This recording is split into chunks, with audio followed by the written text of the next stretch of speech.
Welcome to Draft Utopia on TalkShoe and Restream. Um, I, the TalkShoe episode title is previewing the ALCS. We'll do that later today. I could whip out the breaking news ticker. Yeah, I've got a breaking news ticker I showed William a few weeks ago. I don't need to use it right now. We got 40 receivers we're going to go over. But yeah, back in January when I was making my MLB mock draft, I went through the batting lineups, the pitching rotations, and the bullpens for 30 teams. There were only 6 teams that checked every box: the Dodgers and Braves National League, the Cleveland Guardians, White Tigers, the Seattle Mariners, and the Yankees. And I boldly predicted the Mariners would beat the Dodgers in the World Series. So both Dodgers and Mariners one series win away from the Fall Classic. That was the breaking news, but I'm going to get into these wide receiver rankings because it's just more interesting. That's what you're here for. And, I mean, I think right now, I heard 40 wide receivers, man. That is a ton. This is going to be. Yeah. We had 40 last year, but I was trying to go because they're surprised 40 receivers with starter potential. It was exactly 40 on the dot. And right now, my number one receiver is a guy from Arizona State, Jordan Tyson. He's improved his route tree from 14 out of 30 routes to 30 out of 30 routes. And it's not just that. Jordan Tyson has one receiving touchdown in every contest this year. So if had 7 receiving touchdowns, 5 games, he's had one receiving touchdown in every contest. No team has kept him out of the season. He does go on the road to face. That would be the guy who breaks that trend, William. But as of now, he has not been kept in zone. He's had 3 100-yard games. 2 of them were against Northern Arizona, Texas State, but he did go off against the TCU team that was ranked 24th in the country. So, well, that sounds like a pretty damn good receiver, man. So, I told you and Joey about Jordan Tyson this summer. Yes, I was looking at Tyson's stats. I was impressed. 75 receptions, 1,001 receiving yards, and 10 receiving touchdowns. I was looking at the production. I loved what I saw, and because I loved what I saw, I told Joey back in June that Jordan Tyson's going to be wide receiver 1, and pretty soon Todd McShay, Campbell, Walter Football both said the same thing, and I believe that is now the norm. Everybody has him as wide receiver 1, and if I were making a big board, he would be number 2 behind Caleb Downs of Ohio State, and then I'd probably have Ruben Bain Jr. at 3rd. What's hilarious is all these people are moving Garrett Nussmeier into round 2. I still think he's 1, so do you. That's asinine, bro. That's just... If I'm the Jets and I know Nussmeier's falling to round 2, I'm taking the best player on the board, whether it's Ruben Bain, Caleb Downs, or Tyson, then getting Nuss at 33 rather than reaching for a Dante Moore or a Mendoza. Yes, those quarterbacks have experts, but I think Moore's potential maxes out at an 85 or 86 out of 99, and Mendoza at an 87. Yes, his floor is really high. I'm not going to deny that, but he might have the weakest arm for a quarterback that's gotten first-round consideration since A.J. McCarron, and I would argue his arm's weaker, even though his decision-making might be better. So, that's actually pretty interesting right there. What is that? Oh, never mind. I just got distracted. I mean, now. So how big's this Jordan kid, man? I'm great on Jordan Tyson, but if the Jets don't want to take Caleb Downs to pair with Andre Cisco at 1, Jordan Tyson's another option. They should take Nussmeier at 1. You know what? Just never mind, Jets. I'm not giving you advice. Just ignore me. I love what Drake May and the Patriots are doing, so just ignore me. Just listen to all the dumbass mock drafts that have you getting Mendoza and Dante Moore, and continue to suck so we can continue to laugh at you guys until Woody Johnson has a tombstone and Jerry Jones attends his funeral. Well, I just absolutely love watching Josh Allen versus Drake May, man. That's going to be such a good rivalry coming up. And, like I said, that's why I picked the Patriots to win over the Bills. You know, something about it just seemed right, and you know, Yeah. Drake May is really starting to show himself this year. You Yeah. know, for being the I third had a overall 98 pick. out of 99 potential on Drake May entering that draft. I think he's close. I think I only had a 97 on Jaden Daniels. I had a 99 on Caleb Williams. Caleb, I don't know if he'll reach his ceiling. Fields didn't reach his ceiling. I had the same grade on Fields that I had on Drake May, but Drake May looks like he reaches ceiling. Feel like that's the case with Justin Fields. But Fields hasn't thrown a pick yet. So if you're that hell-bent on drafting a quarterback, either draft Nussmeier at 1 or go best player on the board. And if somebody's stupid enough to, because that's now, there's only like 3 or 4 first-round quarterbacks, William.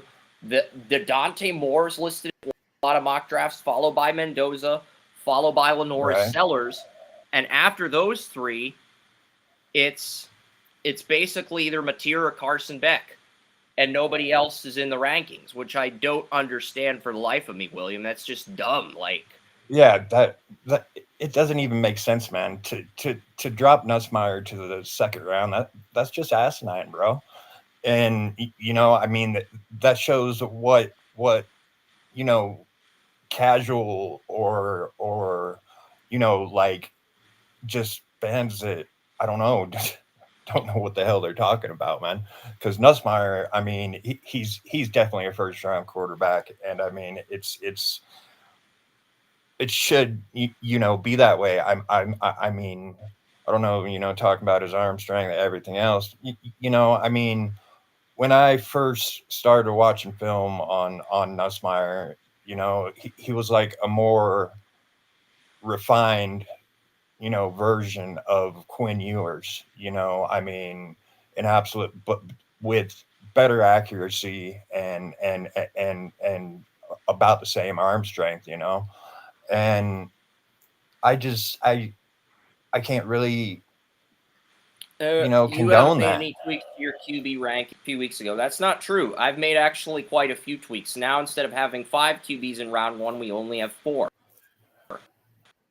QB 2 and 3 weeks ago have both dropped to round 2. Mendoza moved up from round 4 after Indiana's blowout over Illinois, but I still think Altmaier has a higher ceiling than Mendoza. But Mendoza's floor of a borderline day 1 starter, whereas Altmaier probably has the floor of a third-string QB entering training. So that's the only reason why Mendoza has a better chance of reaching his ceiling at the next level. But that's the thing. All right, man. Think about what's happening in the NFL right now. You know, Daniel Jones is playing like a good quarterback. You know, Baker Mayfield is playing elite. You know, I mean, just some of these players are coming out and it really pisses me off that the LSU South Carolina game got redirected to SEC Network. I get it, but that game SEC or ESPN. ESPN and Disney are doing the SEC a disservice by redirecting that game to SEC Network. Mm-hmm. But the only receiver we've talked about while we've been on the air, Joey, is Jordan Tyson. Jordan Tyson, if you watched his 24 tape, he only ran 14 out of 30 routes. He's fixed his route running. That's up to 30 out of 30 routes. And Jordan Tyson, he has 39 receptions, 483 yards, and 7 touchdowns in 5 games. He's gotten 1 receiving,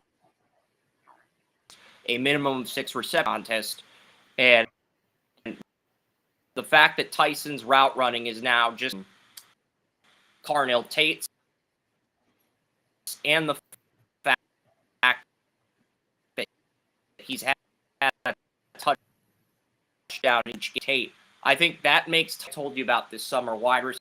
Thoughts on Tyson really quickly, because I have a top 5 grade and I have a top 10 grade on Tate, who we're going to get to in a few minutes. But what do you think of Tyson and the improvements he's made so far in the season? You talking to me or is Joey on air? Joey's on the phone. I'm making sure I can talk to both of you. But William, why don't you go first, since Joey's still gathering his thoughts?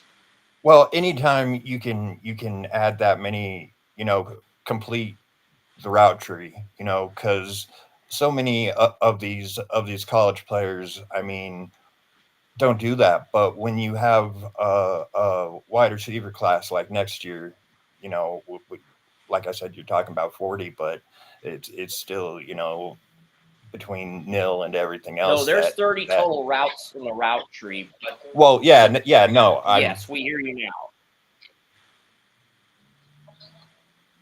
okay.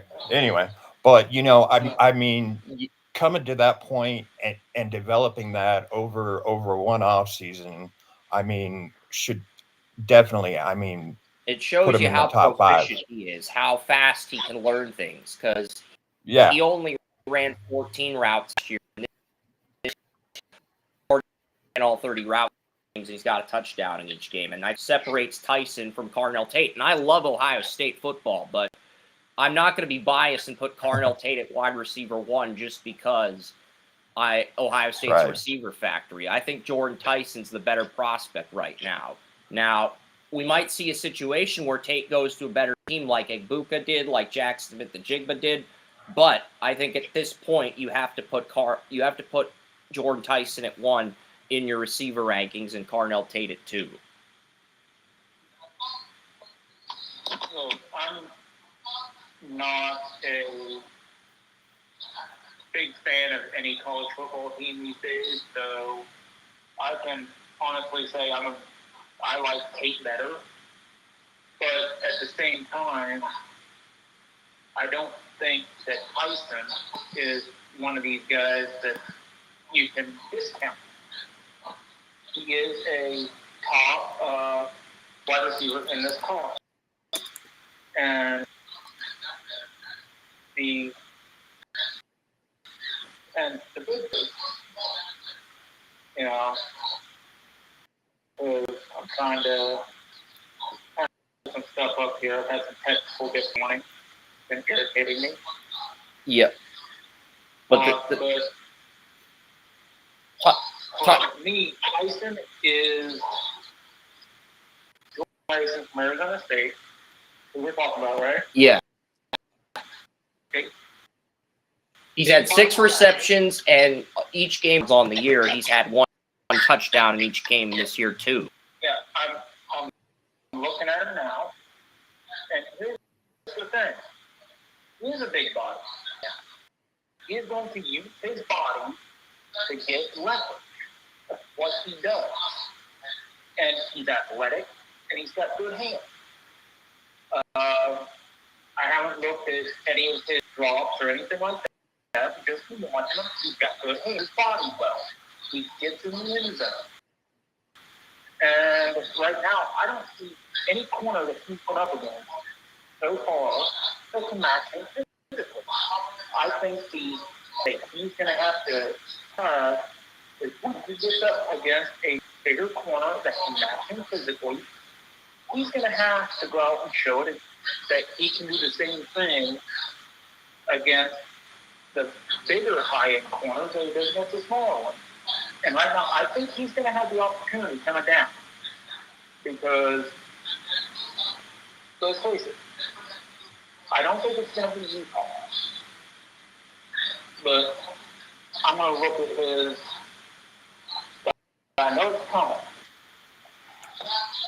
I'll pull up the schedules briefly. I've got the Phil Steele magazine, so I can pull up the schedule for Arizona State and look at who they're playing and who they're, because they got Utah this week in Utah, and then next week they Texas Tech. That was a team that gave Arizona State fits last year.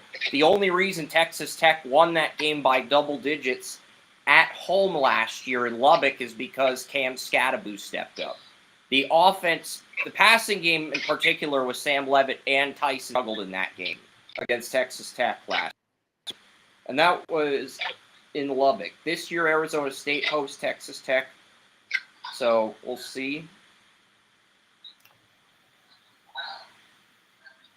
I mean, they play Iowa State on the road, Houston at home, Colorado on the road, and Arizona to end the year. So I don't think there's much of a drop-off.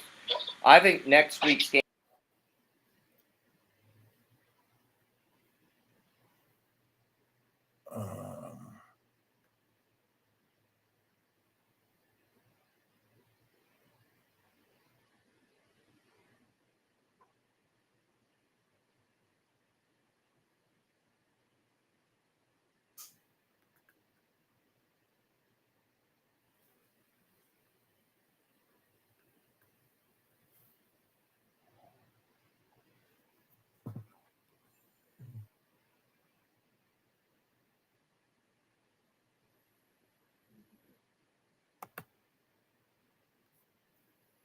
much of a talent. So we might not learn anything unless they end up getting to the playoffs. And then we'll really learn something because he's going to be against guys he's not going to be able to push around. He's not going to be superior. And the only 3 opponents he got 100 yards on were Northern Arizona, Texas State, and TCU. And TCU does have a good corner, but they don't, and they've got a great safety, but that's, Mississippi State and Baylor kept him to under 100 yards when he had to play those teams on the road. So I think that also is pretty telling. But yeah, the next guy on the list is Carnell Tate. Tate doesn't have a receiving touchdown in every game. Washington actually held him to 3 receptions, 33 yards. He did have a touchdown against Texas.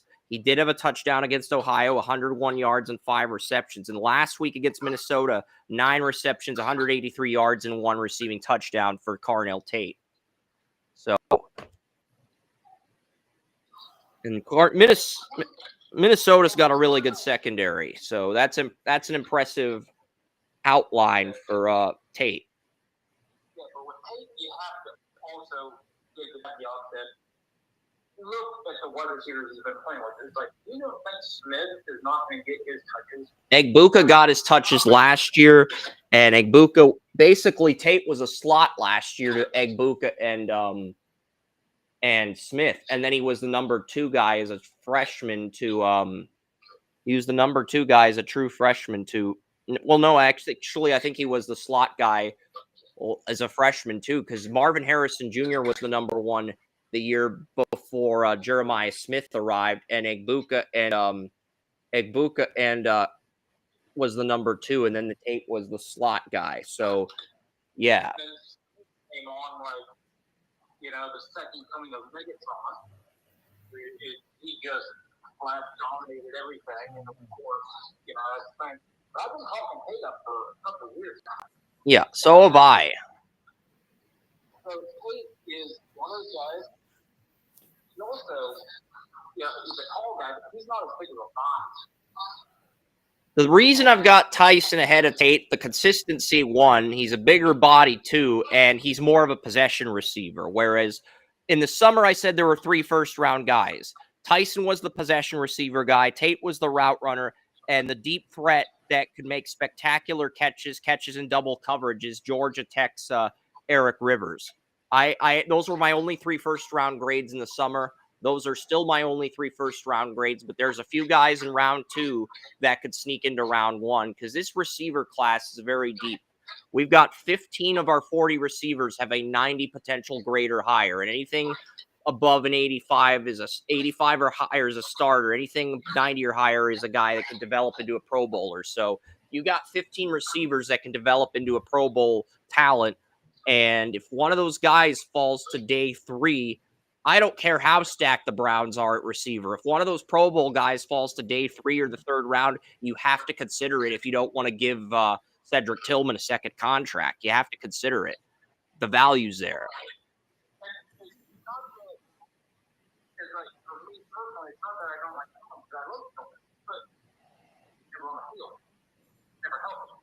I would actually consider taking Tate with a top 10. Yeah, I've got a top 5 grade on Tyson and a top 10 grade on Tate. Yeah. The Browns would like to say they get the 4th or 5th pick. I'd say, why not? I will put pressure on the wide receiver. Why not do it? Because if you look at Tate right now, I'm looking at Tate. Big play guy. He's got a big body. He's a guy that runs past the crowd. And so guess what? You can argue against Tate putting him in any type of offense. And you can't do it. And right now, that's what they do. They need wide receiver offensive linemen. Tate's perfect for that. Yeah, and we broke down the running backs. We broke down the quarterbacks. I still have Nussmeier as QB1, but most people took him out of the first round. Aller and Klubnik have done enough the last 2 weeks to move out of my first round, but I have both guys in round 2 because of their upside. I think their floors are really bad, but their ceilings are also really high. And, I moved Mendoza up from round 4 to round 2 after his win over Illinois. Sellers is now my QB2, but I've only got 4 first-round QBs at the moment versus 5 that I had 3 weeks ago or a month ago. Let's just put it the way it is. Right now, Arnold is on track. I think you could make an argument for him as high as 4. I've got my top 3, to be fair. Number 1, Caleb Downs. Number 2, Jordan Tyson. Number 3, Reuben Bain Jr. That's my top 3 at this point. I think you could make a case for I think you could make a case for Carnell Tate at number 4 if you really wanted to, Joey. But I'm pretty set on my top 3 overall at this juncture. At this juncture, we still have people left. So yeah. Obviously, Tyson could come up at playoff time against a defense that just shutting down more cases ends up blowing the doors off of, one of the best corners in the nation. And obviously, that was split. So we still have time. Yeah, I think Tyson's ceiling's a little bit higher, but I think Tate's got a better work ethic, and both guys can run every route on the route tree. And it may come down to fit. It may come down to other things. So that's where this gets interesting. William, you got anything you want to say on the debate between these two receivers before I get to my wide receiver 3, a guy that I had a preseason first-round grade on for Georgia Tech, and Yes, Eric sir. Rivers? That's who I'm. I was just looking at Jordan Tyson here, young kid, and just catching up on him a little bit. But no, you're welcome to go ahead, man. I mean, this kid sounds pretty good, and I know you're pretty elite at picking wide receivers, man. I know how much you like. Yeah, I took Carnell Tate in the last year, the dynasty draft. So, and we got Harold Fannin in round 4. We got in round 2 we got Matthew Golden, because when I took Egbuka with the last pick, Tatoria McMillan fell to the second round, and there was a trade up for him. I was looking at both Luther Burden with my second round pick, so I didn't care which one I got. I think both receivers have a chance to be something down the road. So I moved down a spot to get a 2nd and 5th from William, and I got Golden, he got Burden, and then I got Jalen Royals from the Chiefs in round 3. He is on my taxi squad since he hasn't yet, and then Fannin was the guy I got in round 4, and then I traded both my 5th round picks for future draft picks next year, whatever I could get. Yeah, in my one tight end premium league, man, I got Fan in the 3rd. That was actually a pretty good pick right there, and I definitely liked it. And like I said, I knew how much that you wanted them in under the bleachers. I snagged them in a couple different ones. I'll kick your coverage and all, because I mean, Harold Fannin, he's just really started to come out and show. And the other thought process behind it was, if the Browns don't re-sign Njoku, you essentially have a number 1 tight end with that 4th round pick. That's the other part of the equation. Exactly. But Eric Rivers is the guy I'm going to talk about. Eric Rivers was very dominant at Florida International last year. 62 receptions, 1,172 yards, 12 touchdowns. Hasn't been as dominant at Georgia Tech. Only 16 receptions, 207 yards, and 1 touchdown. Why do I still have him in round 1? Well, it's his deep threat ability. He can run 19 out of 30 routes. I love his deep threat ability. I love his ability to catch in traffic. I've seen him catch more Odell Beckham-like catches than the other top 2 receivers, Tyson and Tate. He's also better at catching in traffic, in my opinion. But he's not the separator or route creator that Tyson or Tate is. So, and, loses a game and Rivers plays battle, move him out of round 1. But right now, simply because he was the 3rd receiver I had a round 1 grade on in the preseason. Maybe part of it is stubbornness with these prospect evaluations, but if I like a player, I like their ceiling. As long as they're winning games, I'm not going to adjust their draft position, William. As long as they win games, and the reason I gave Klubnik the benefit of the doubt twice is because I expect him to lose to LSU and I expect him to lose to Georgia Tech. Once he lost to Syracuse, I had to move him out of round one. That was strike 3. That was a game to win that he lost, so I had to move him down at that point. Aller, I didn't want to move Aller out of round 1 after the Oregon loss, but then I saw what he did against UCLA, and I was like, all right, at this point, I got to move him down. You could argue that I probably should move him into round 3 since Penn State was expected to win both games against Oregon and UCLA. And that argument does have some validity, but Rivers is my final round 1 receiver, and I think I've got.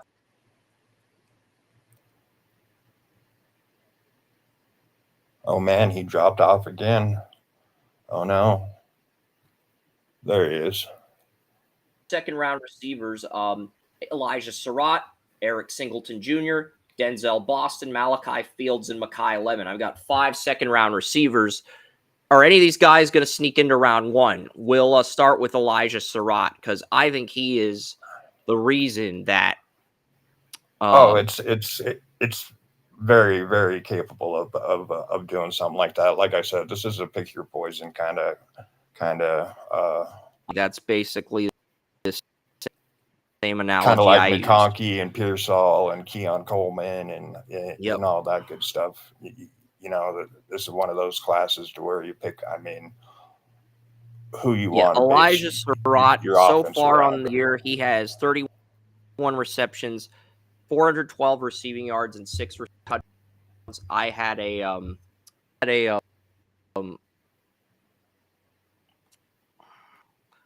like a 90. I think I had a 94 out of 99 for potential on Elijah, but I just didn't realize I had him graded as high as I did before.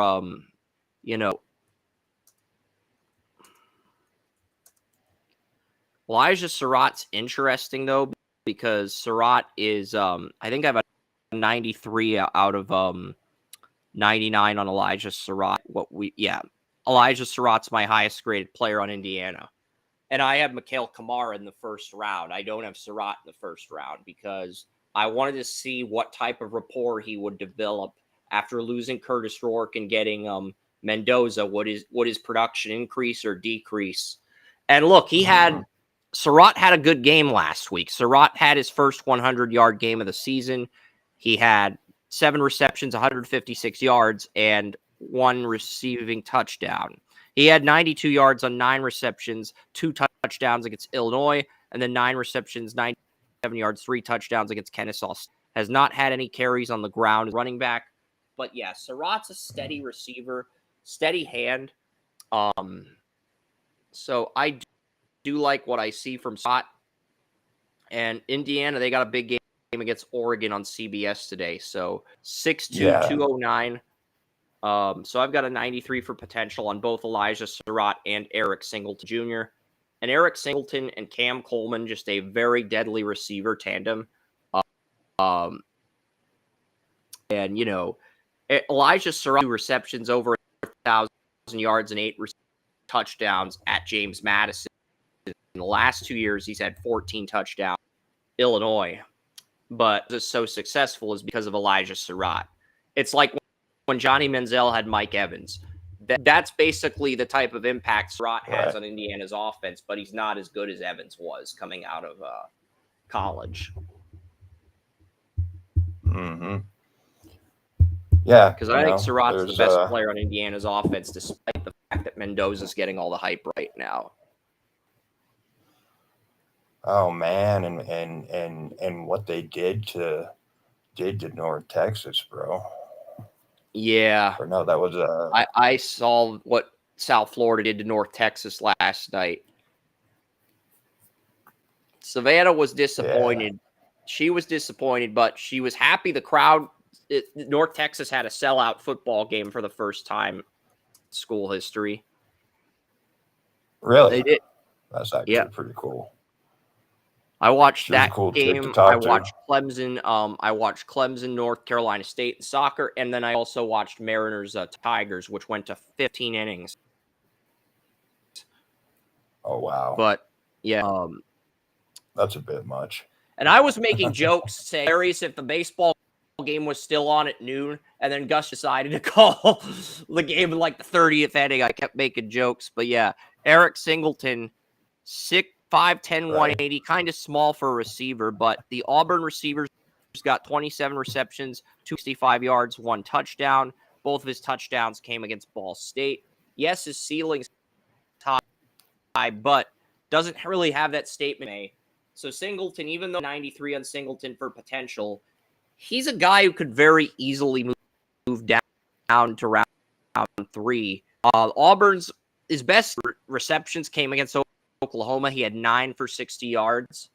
So Singleton, I do have a second on Singleton at the moment. I like that. I do like that. Let's see who else. I'm trying to see if anybody else catches my eye off here real quick. You got anything you want to say about Surratt or Singleton, Boston, Joey?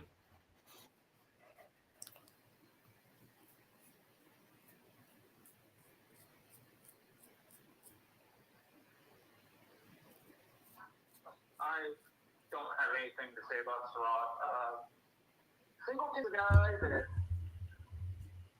I will say more of. Yeah. 100%. Breaks me a little bit. Improvement. Great.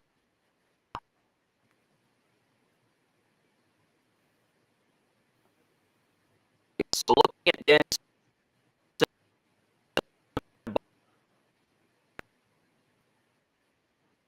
he had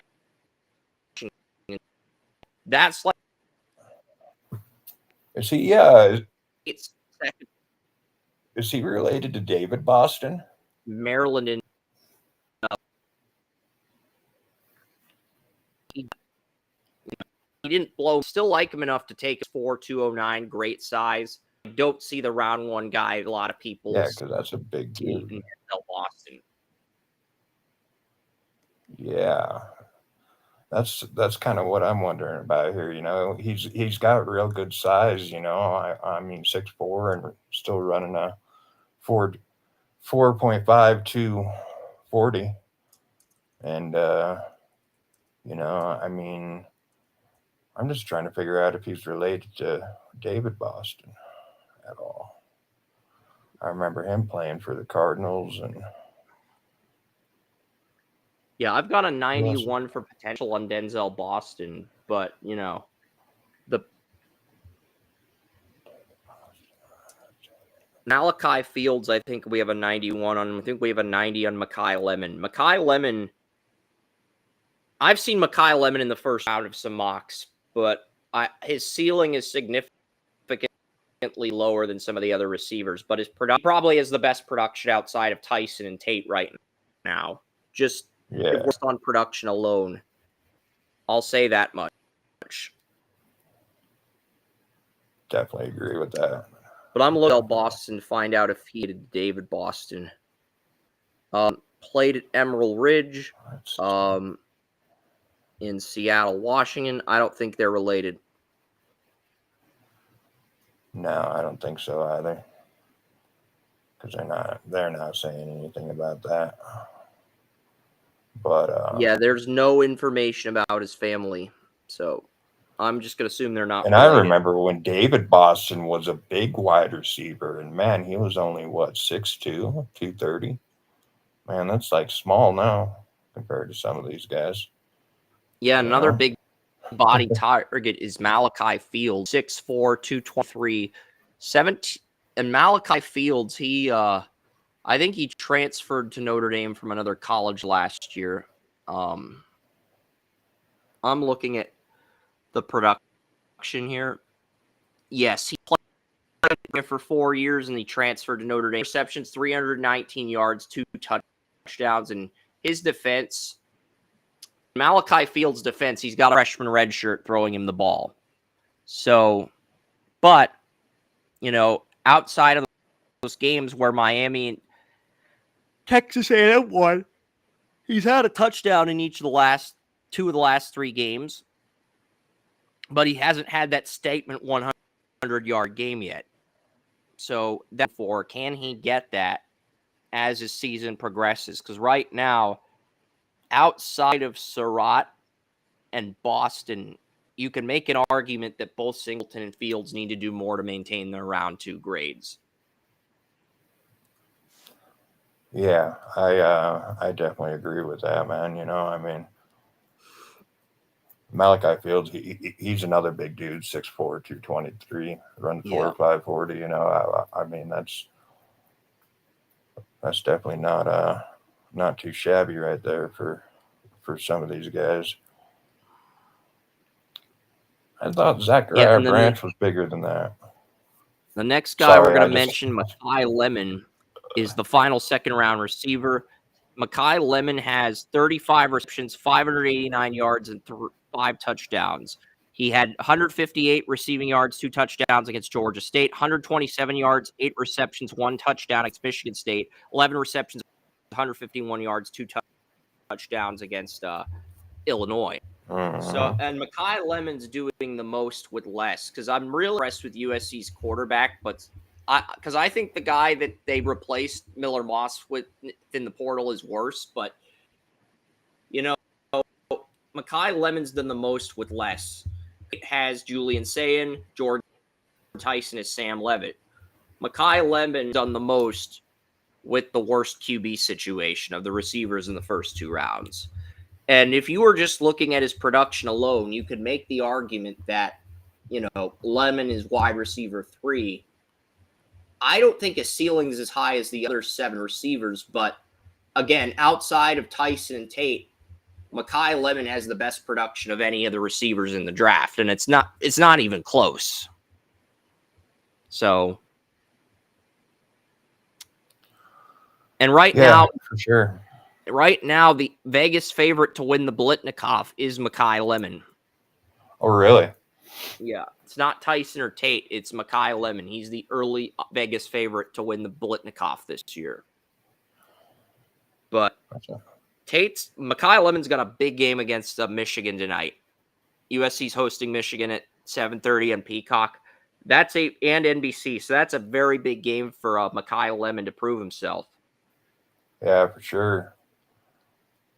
That's going to show a lot, I mean, especially, he's not overly sized, 5'11", 195, and coming from USC, I mean, they haven't had too many wide receivers come out of there, very often, and that's definitely going to be interesting to see if he can come away with that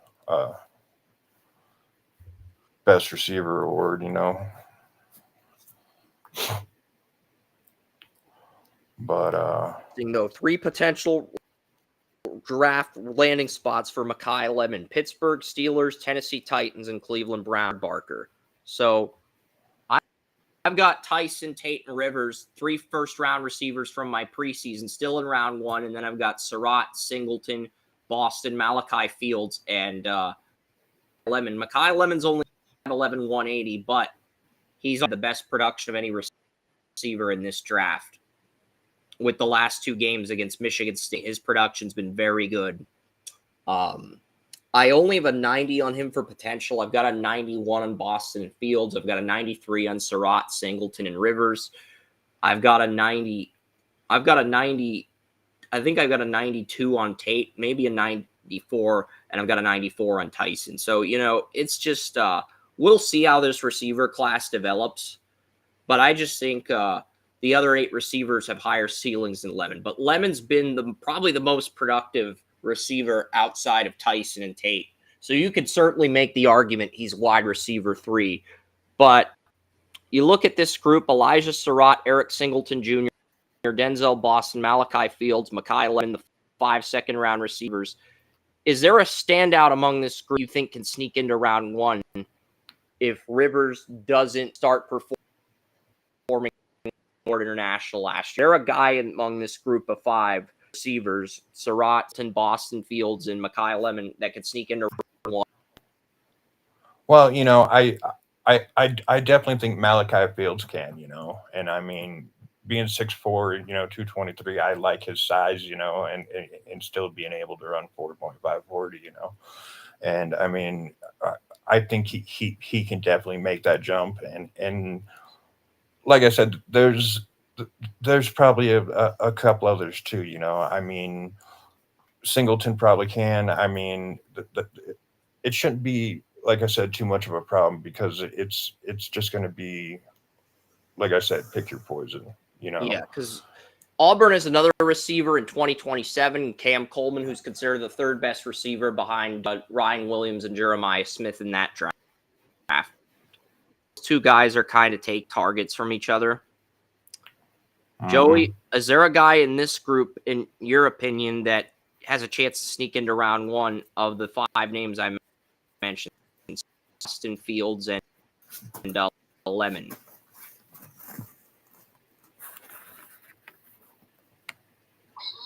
thinking maybe Singleton has a chance. I really like Singleton. But there's more and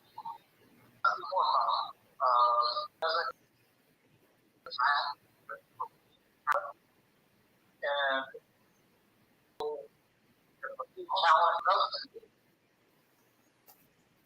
Well, conversation that we're gonna get first round. So, I agree. And we've got we got 6 receivers in 12, 13, 14, 15. I think 7 receivers with 3rd round grade. And yes, there's a lot of 18 out of 40 receivers with a 90 or higher for potential. But Lemon would be a 3rd rounder in most years, but his production was too high to move him all the way down that far. It was too good because he's got 3rd round potential, but 1st round production. So we put him in round 2, even though we wanted to logjam all the players with 90 potential into round 3. But Lemon's production was too great to ignore, so he cracked the 2nd round. Starting off round 3, we have KC Conception. He is a wide receiver on Texas A&M. He previously played for North Carolina State.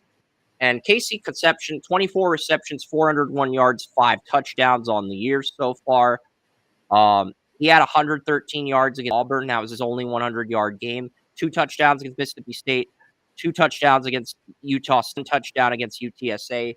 He had 82 yards for 4 receptions against Leonard Moore, the Notre Dame wide receiver, Notre Dame corner. Leonard Moore, top corner in 2027 for Notre Dame. Leonard Moore held him to 82 yards, but he had 4 receptions and he averaged 20.5 yards per catch against Leonard Moore when he won those one-on-ones. Now, Moore did keep him to under 100 yards and out of the end zone, but when he stretched the field and made a few big plays, he was able to average 20 yards a catch against Leonard Moore, who's the top corner in next year's draft in 2027.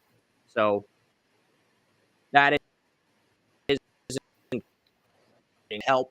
That was the only guy that helped yards or kept him out of the end zone.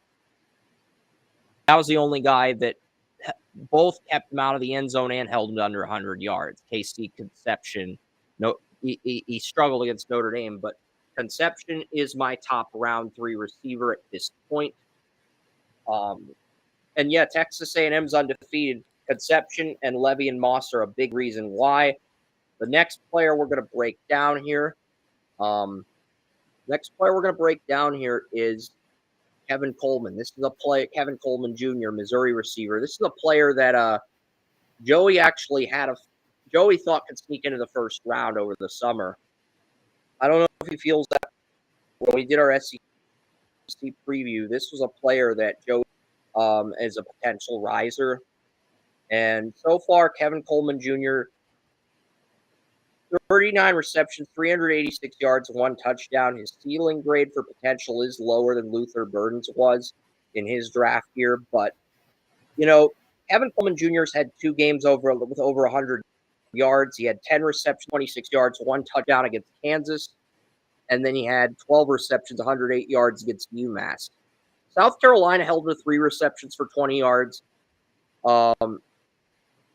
Louisiana held to 8 receptions, 84 yards. He had 6 receptions, 48 yards against Central Arkansas. I am kind of curious to see what Kevin Coleman Jr. does today versus Alabama, because this is Alabama's a secondary that's going to test him. And if he really wants to move up from round 3 into the round 2 territory where 11's at, this is a game where Kevin Coleman Jr. has to step up and show something today.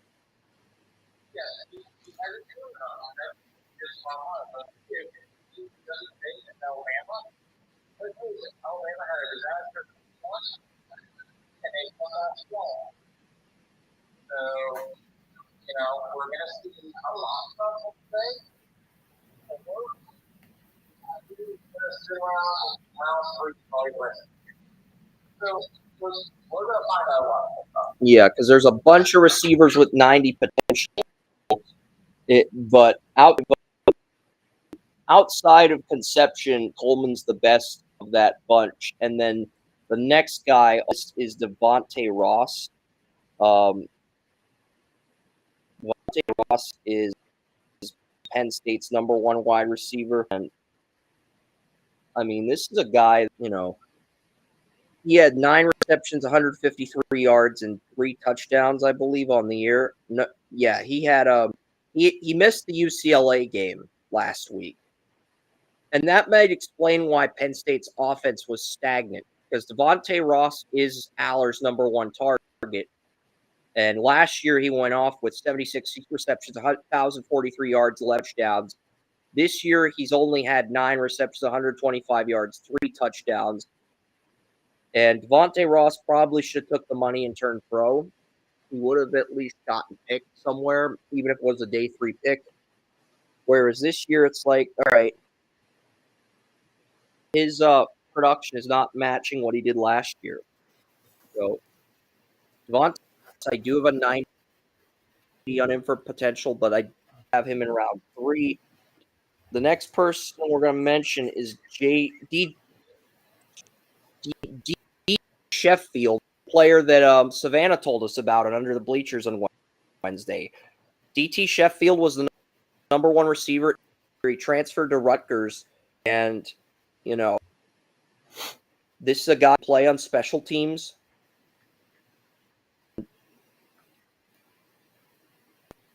DT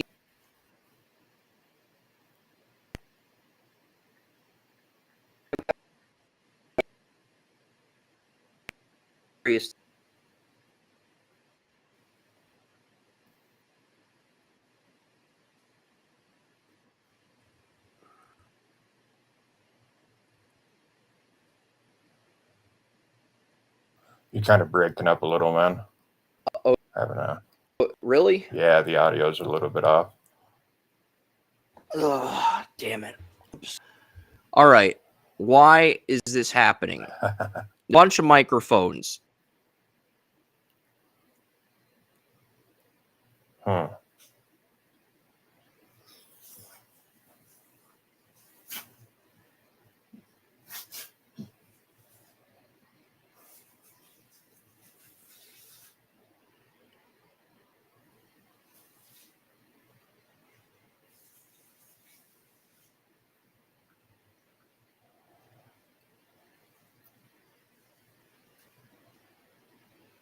Yeah, so it's a restream issue. All right, so is that back to normal now? Yeah, but yes, that's back to normal. But yeah, DT Sheffield. He was North Texas' number 1 receiver. Savannah told us about him. He transferred to Rutgers this year. He has 26 receptions, 394 yards, and 3 touchdowns. Looking at what he did, he hasn't had that 100-yard game. This says he has 3 receiving touchdowns, but I only see 2. I see 1 receiving touchdown. I'm guessing there was a game on August 30th. Yeah, so he had a touchdown against Ohio on August 28th, touchdown against Miami, Ohio, and a touchdown against Minnesota in a 31-28 loss. But he has not had that 100-yard game at Rutgers yet after leaving. And Rutgers started 3-0 before losing their last 3 to Iowa, Minnesota, and Washington. And this is a team that they had potential to play spoiler, but they just haven't done that. And Sheffield, I still like his upside. But again, Savannah does not expect Sheffield to get drafted because he played at a smaller school in North Texas. He's still adjusting to things at a bigger school. And Sheffield, is he a junior or a senior? I'm looking at his he is a senior right now. So yes, he is not a player who's got a lot of playing time until last North Texas when he broke. Yeah, that's really interesting. Antonio Williams, the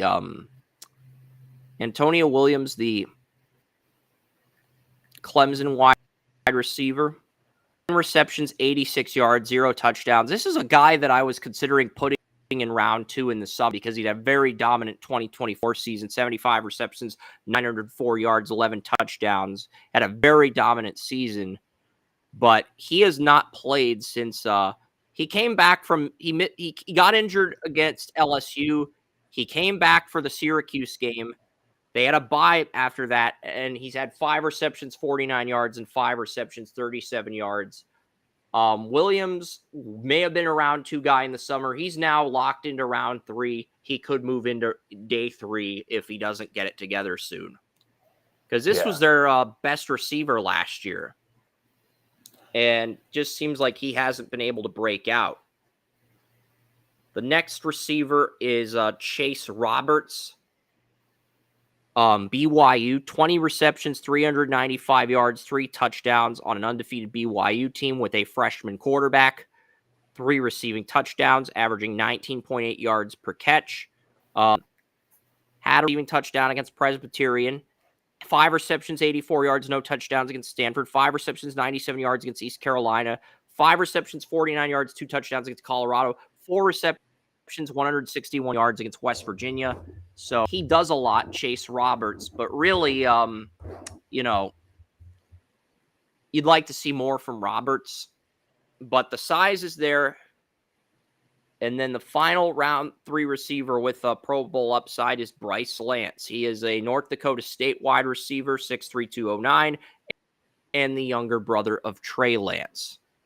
And there are people that said Bryce Lance was a first-round talent back in the summer, but Lance only has 18 receptions, 382 yards, and 3 touchdowns this year.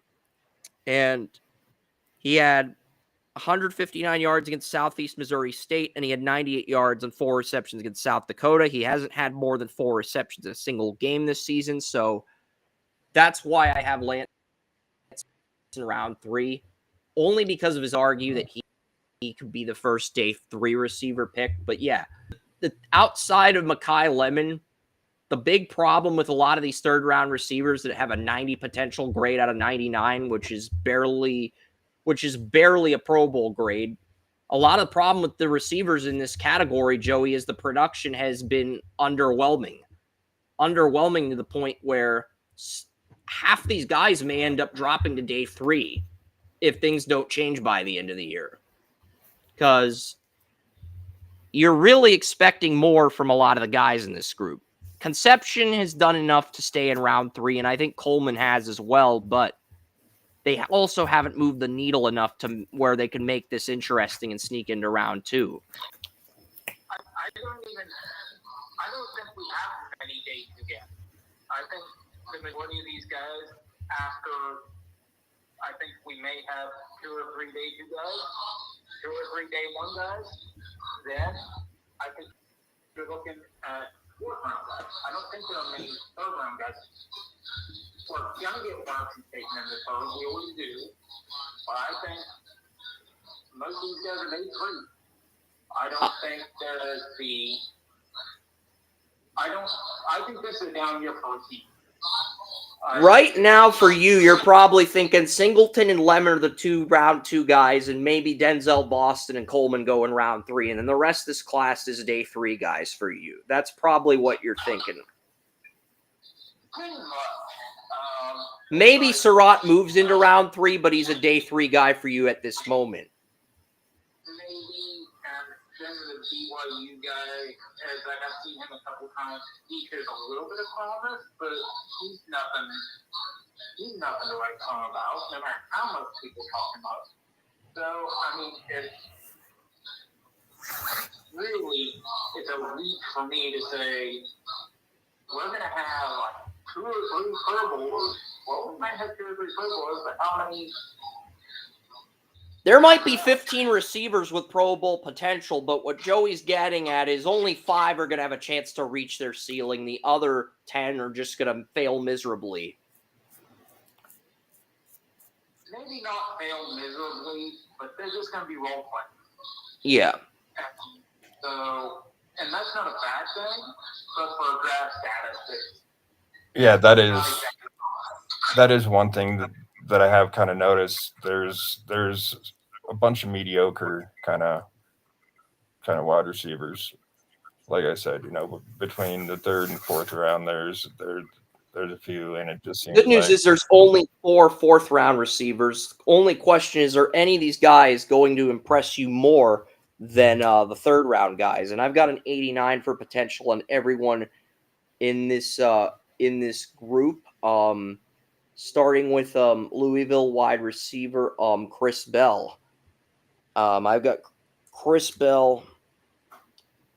Chris Bell is 6'2", 220. He has 35 receptions, 502 yards, and 4 touchdowns on the year. And looking at Chris Bell's production, his logs, right now, Louisville, he had 135 yards, 10 receptions, 1 touchdown against Pitt. And in the overtime loss to Virginia last week, he had 12 receptions, 170 yards, 2 receiving touchdowns. So he is hot.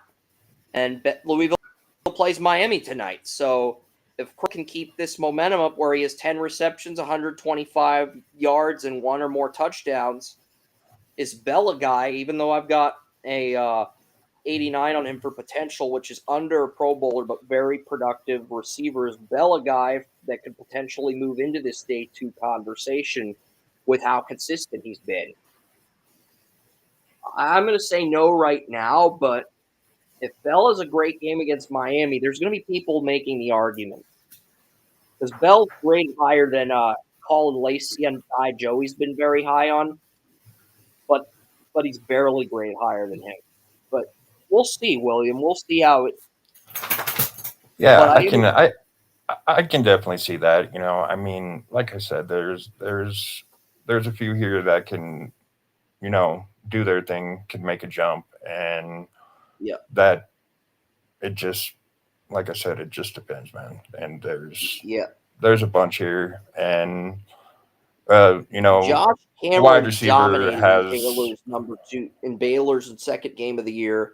Baylor's played 6 games, and Josh Cameron, most of his production came against Auburn, kept him in check, but he dominated SMU. 9 receptions, 151 yards, 2 touchdowns against Southern Methodist. But that was his peak game. He really hasn't done anything spectacular since that game. Yeah. Some of these guys, like I said, they just have to make a point of standing out. I mean, it was like we were talking about mediocre running backs like last year,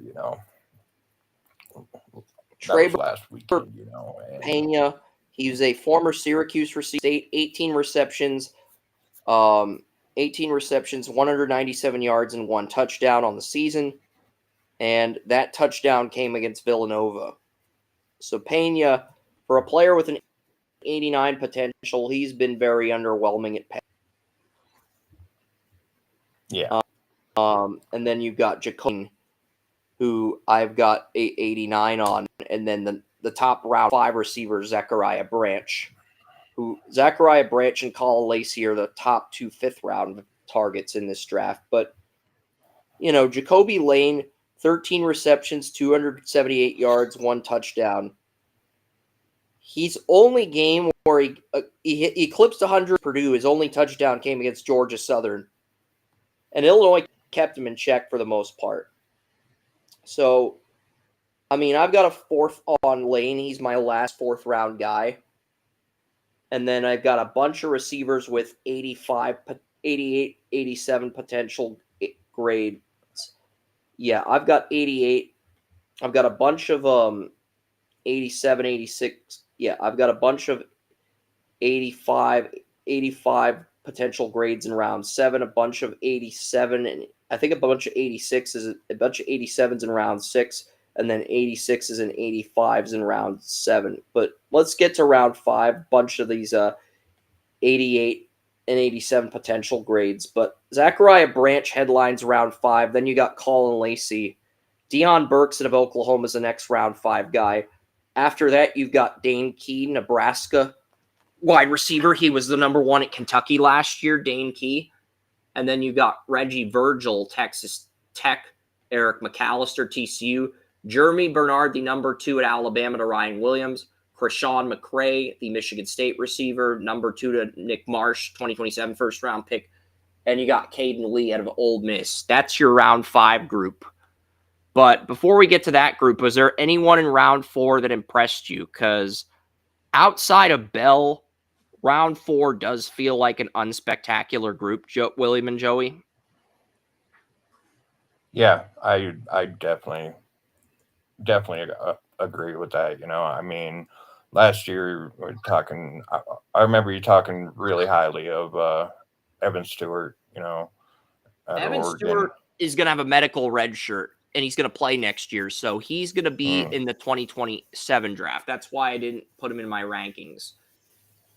I definitely understand.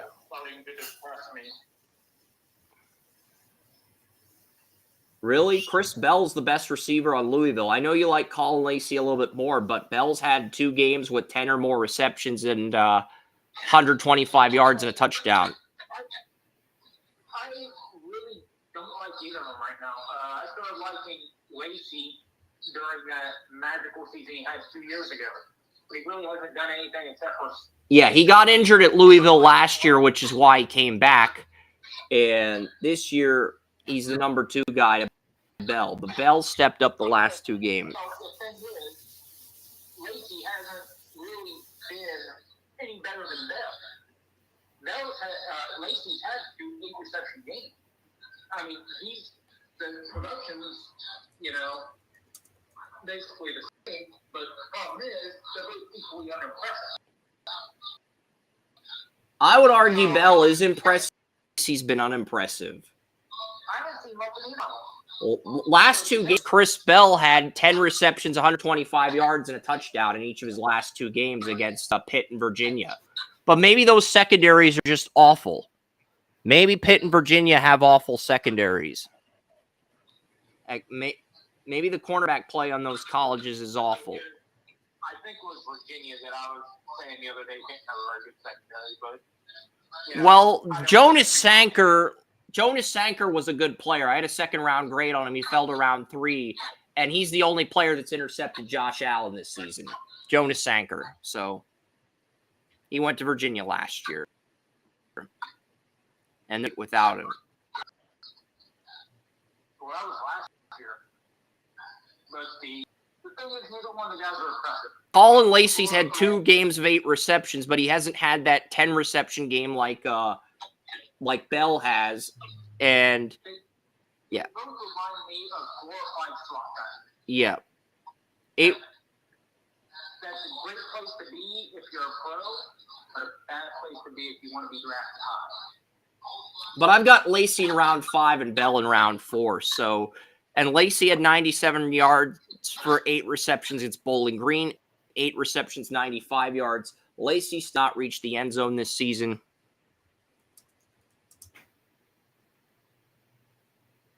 Deion Burks, Oklahoma receiver who came back, could have declared last year, but kind of small in 87. Deion Burks, he had 7 receptions, 101 yards, 1 touchdown against Michigan. That was his best game of the year. I think the fact that Burks' best game of the season was against Michigan makes him a good flyer pick in round 5. Because I think his initial grade's 87 out of 99, which is, that's great for us, for a number 2 guy, 1 guy, but that's good value. And the fact that his best game came against Oklahoma's toughest opponent, that is slightly encouraging, but you want to see more. I can definitely agree with that. You always got to see more. Dane Key, 16 receptions, 223 yards, 3 touchdowns. He was Kentucky's number 1 receiver last year. Him and Barry and Brown, who transferred to LSU, 2 receivers. And Dane Key's only 100-yard game came against Houston Christian. 4 receptions, 104 yards, 1 touchdown. He did have a touchdown against Cincinnati in the season opener, a touchdown against Akron. Michigan held him to 3 receptions for 36 yards. And Nick Anderson, he was on Oklahoma last year. He transferred to LSU. And what is done with Garrett Nussmeier? 8 receptions, 2 touchdowns, 6'4", 208, and very underwhelming numbers. The 2 touchdowns came against Louisiana Tech and against Ole Miss last week in the last game LSU played. So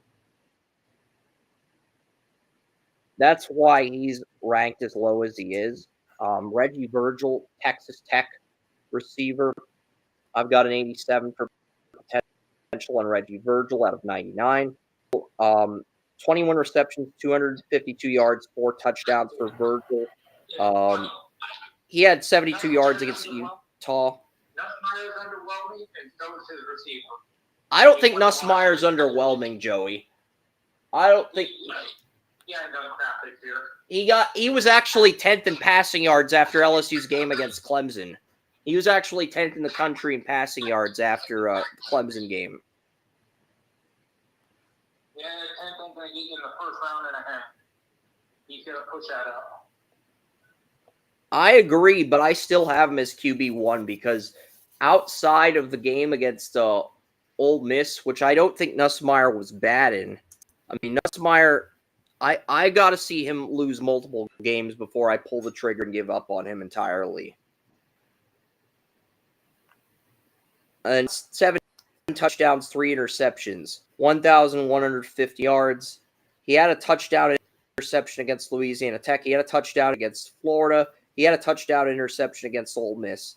And he doesn't have that 300-yard game in terms of passing yards on his resume.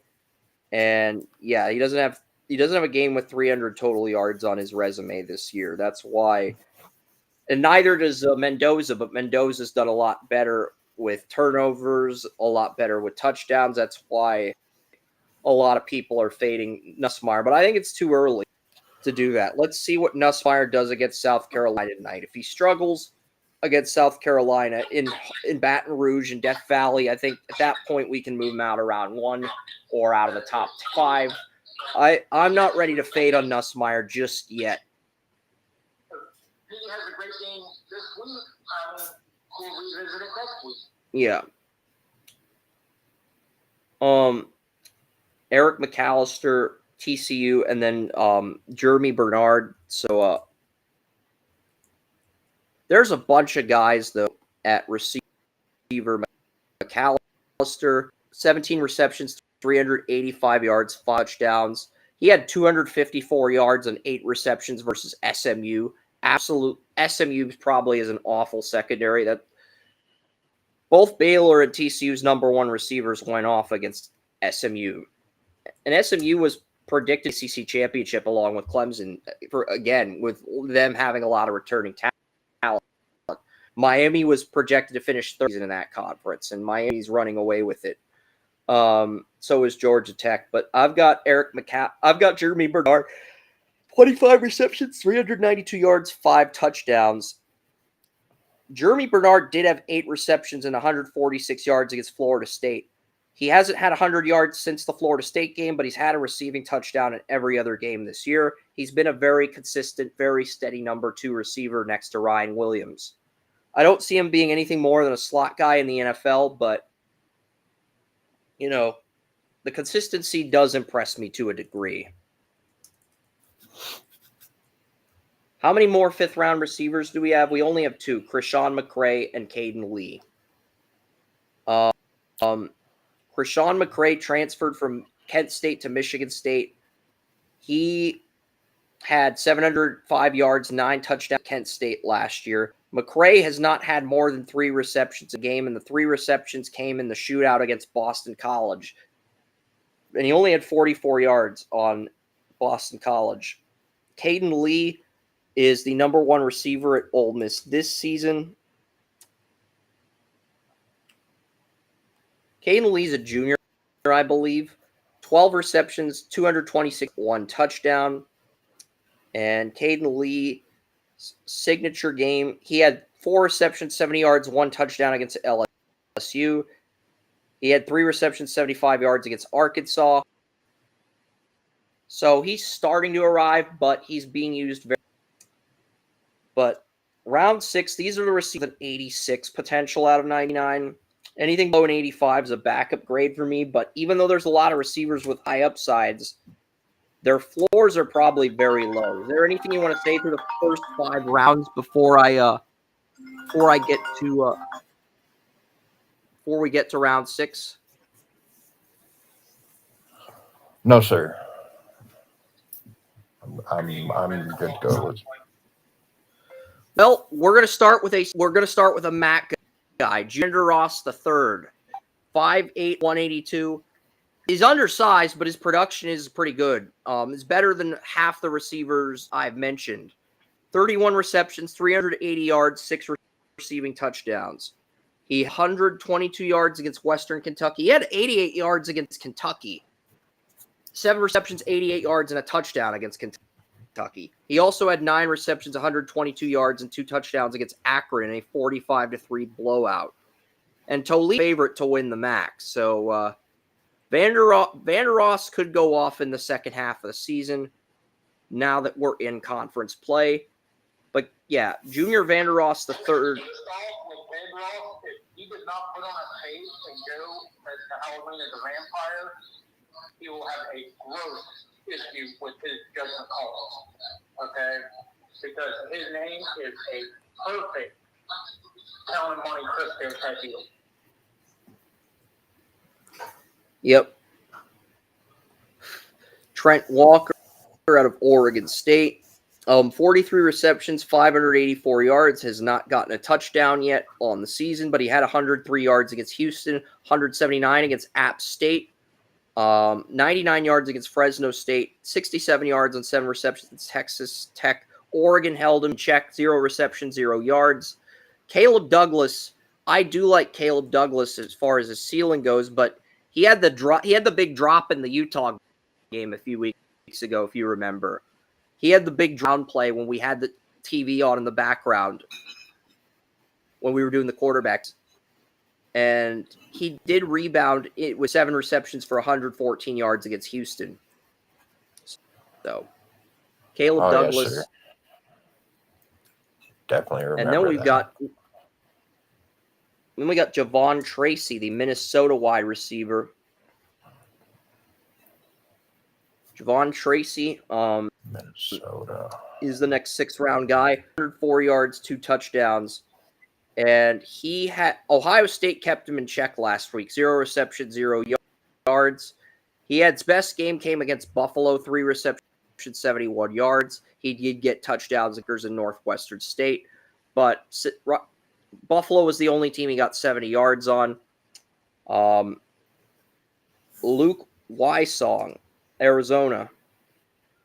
Wysong is interesting. He was a New Mexico wide receiver that 13 receptions, 220 yards, 1 touchdown. The 1 touchdown came last week against Oklahoma State, a team that fired Mike Gundy. So Barry and Brown, he was at Kentucky last year with Dane Key. He transferred to LSU. And as you can guess, Barry and Brown has 25 receptions, 239 yards, and 1 touchdown on the season. His touchdown, though, came against South Louisiana. The game where he had the most receptions and receiving yards came in week 2 against Louisiana Tech. So that's the round 6 group. And outside of Junior Vander Ross III, who's undersized at 5'8", 182, None of these receivers look consistent. They might have ceilings to develop into starters, but they all look very raw to a degree. We only have 4. The good news, Joey, is we only have 4 7th-round guys. And first 7th-round guy is Miami Hurricane J. Daniels. And C.J. Daniels receptions, 269 yards and 5 touchdowns on the year. He had a touchdown against Notre Dame, 2 touchdowns against 2 touchdowns against Bethune-Cookman, and 2 touchdowns last week against Florida State. C.J. Daniels is probably a guy Joey would consider taking over half the receivers I've mentioned. Yeah, I really would. I was sorry to say that. We've been doing this podcast a long time if you know that well. Because that's the thing you can't teach. When you got guys that can get in the end zone and just score touchdowns, man, what team would not want something like that for somebody like that? Only reason I've got Daniels as low as I do is because his potential maxes out at 85, which is barely a starter, but he's consistent. He's probably the 6th or 7th most consistent receiver out of the 40 I've mentioned. So, but the ceiling's low. If he's consistently doing nothing but catching touchdowns every game, I'm fine with that. All right. That's fair. And Will, 53 receiving yards against Arkansas, 43 yards against Akron. Michael Sturdivant on Florida. Sturdivant was UCLA's number 1 receiver last year, but instead of declaring for the draft, he entered the portal. He transferred from UCLA to Florida. So Michael Sturdivant, 10 receptions, 118 yards, 1 touchdown on the season. And his touchdown came against Long Island, which is the worst opponent Florida's played South Florida, LSU, Miami, Florida, Texas. His touchdown came against Long Island. He has not scored against any of the other opponents. And that would have been perfect for his coming out party because let's face it, Florida's had a tough schedule this year. So that would be perfect for him to say, hey, I'm raised. Yep. Not even close. Yeah, I'll look at the production here. 2 receptions, 21 yards against South Florida. 3 receptions, 43 yards against LSU. To be fair, LSU's got a really good cornerback duo of Mansour Delane and Ashton Stamps. And the Miami Hurricanes held him to 1 reception for 5 yards. Texas held him to 2 receptions for 42 yards, despite the win. And the last receiver to crack my wide receiver rankings is a group of 5 receiver. It is It's Sunbelt wide receiver Josh Dow, Georgia Southern. 6'1", 205. Only has 8 receptions, 68 yards, and 0 touchdowns on the year. And he had 3 receptions for 20 yards against USC, 5 receptions, 48 yards against Fresno. He has not played the last few weeks due to an injury, but those are the wide receiver rankings.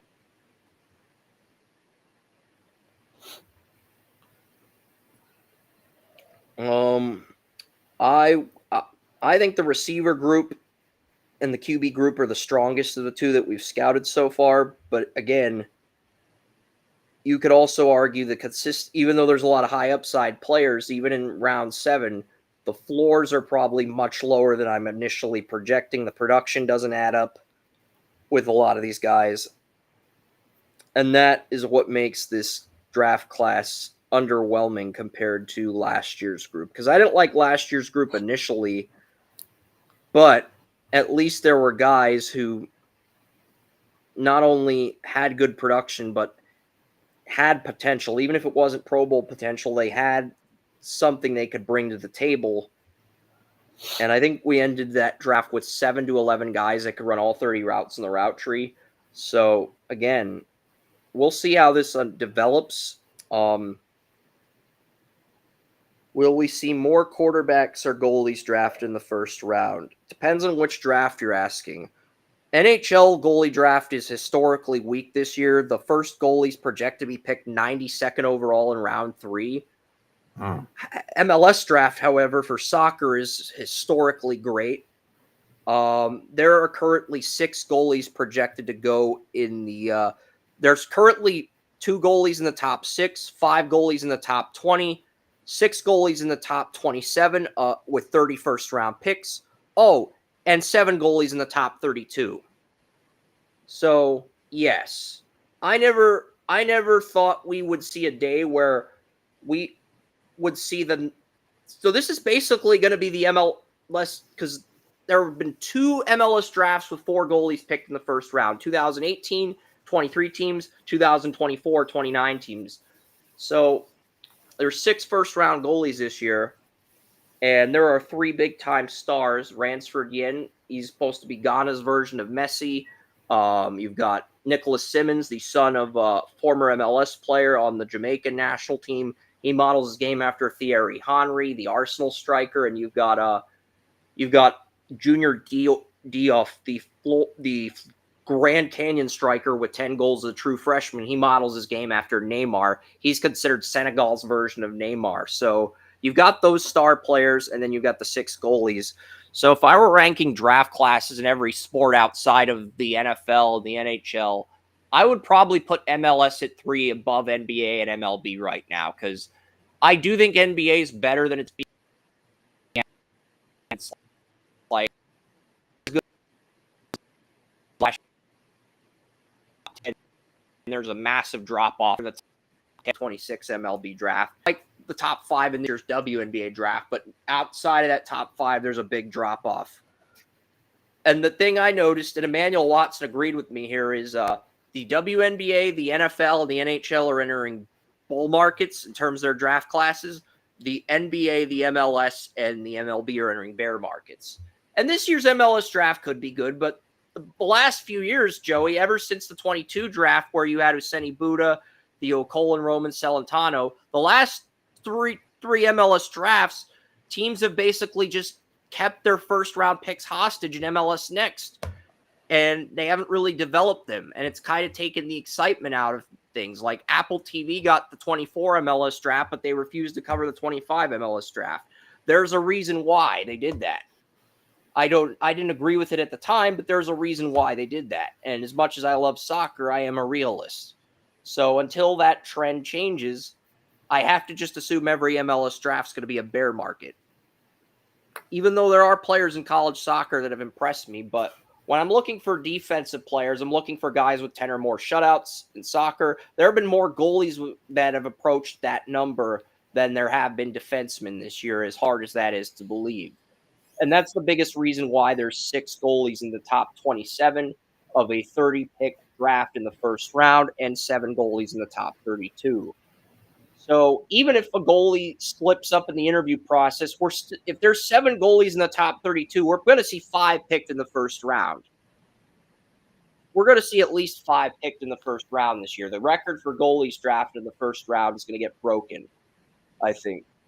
But yeah, that'll do it for the we're going to get to the Texans and Falcons contracts, but that'll do it for this. That'll do it for the NFL draft rankings at wide receiver. But we will get to the Texans and Falcons contracts. Alrighty. Let's start with the Texans since they have the worst record. There's only 2 teams on bye weeks this week. But yeah, we're going to get to the Texans, Joey. No problemo. I think you're eager to get to these teams after having to sit through that Jekyll and Hyde receiver draft. Let's get to one of the teams with one of the 3 worst offensive lines in football. Let's go. I don't know if the Texans have one of the 3 worst offensive lines. Their left tackle won player of the game last week against the Ravens. Stroud, Davis, Mills are both going to be under contract for the next 2 years. Stroud is going to have a 5th-year tender, which goes into effect in 2027. That's going to get exercised.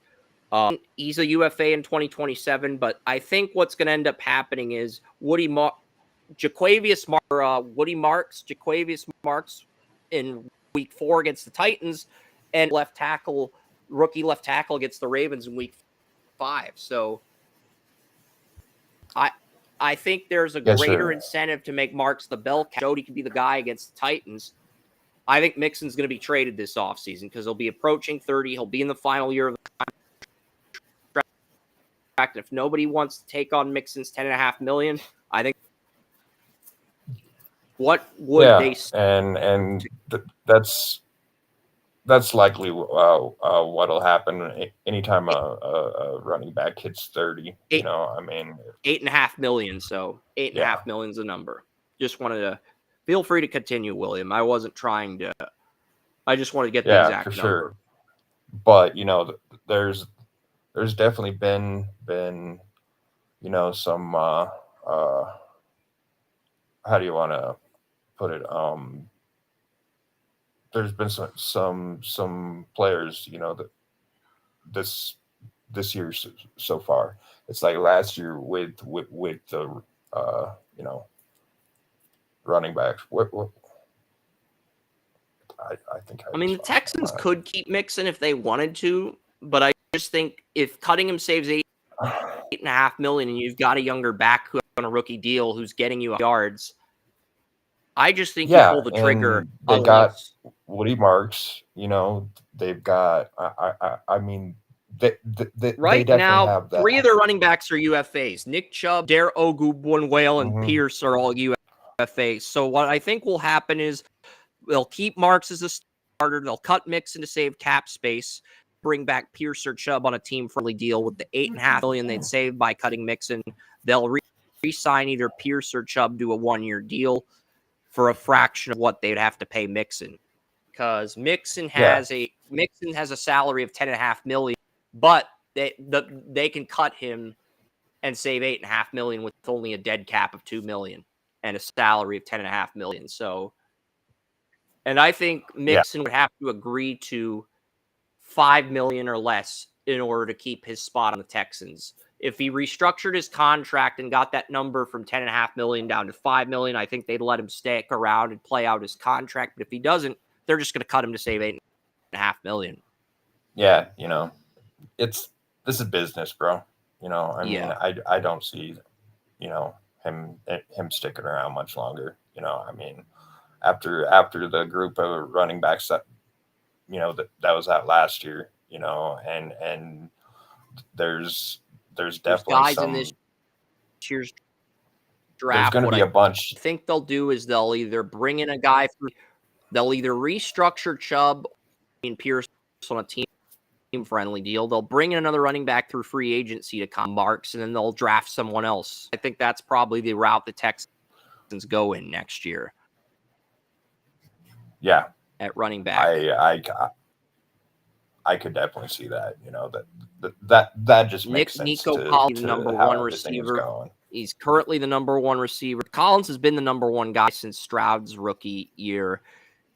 And, I know he struggled his first, but he broke out after Stroud arrived, and he's been the number 1 guy ever since. He's going to be under contract till 2020. As long as the Texans have money to pay Stroud and Collins, are going to try to keep both those guys under contract. Justin Watson will enter a contract year next year. Jaden Higgins will be on a rookie deal next year. Jalen Noel will be on a rookie deal next year. Tank Dell will be in the final year of his rookie deal at full health. So will Xavier Hutchinson. I don't think the Texans need receivers, even with the loss of Christian Kirk and Berrios. They're going to have 6 receivers under contract next year. They could draft a guy to push both Tank Dell and Xavier Hutchinson. But I think right now they're in a good spot to where it's not really a major need if they're happy with their core. No, not at all. Tank Dell and Christian Kirk, they're both good, receivers, slot receivers. They both done pretty well, for themselves here recently.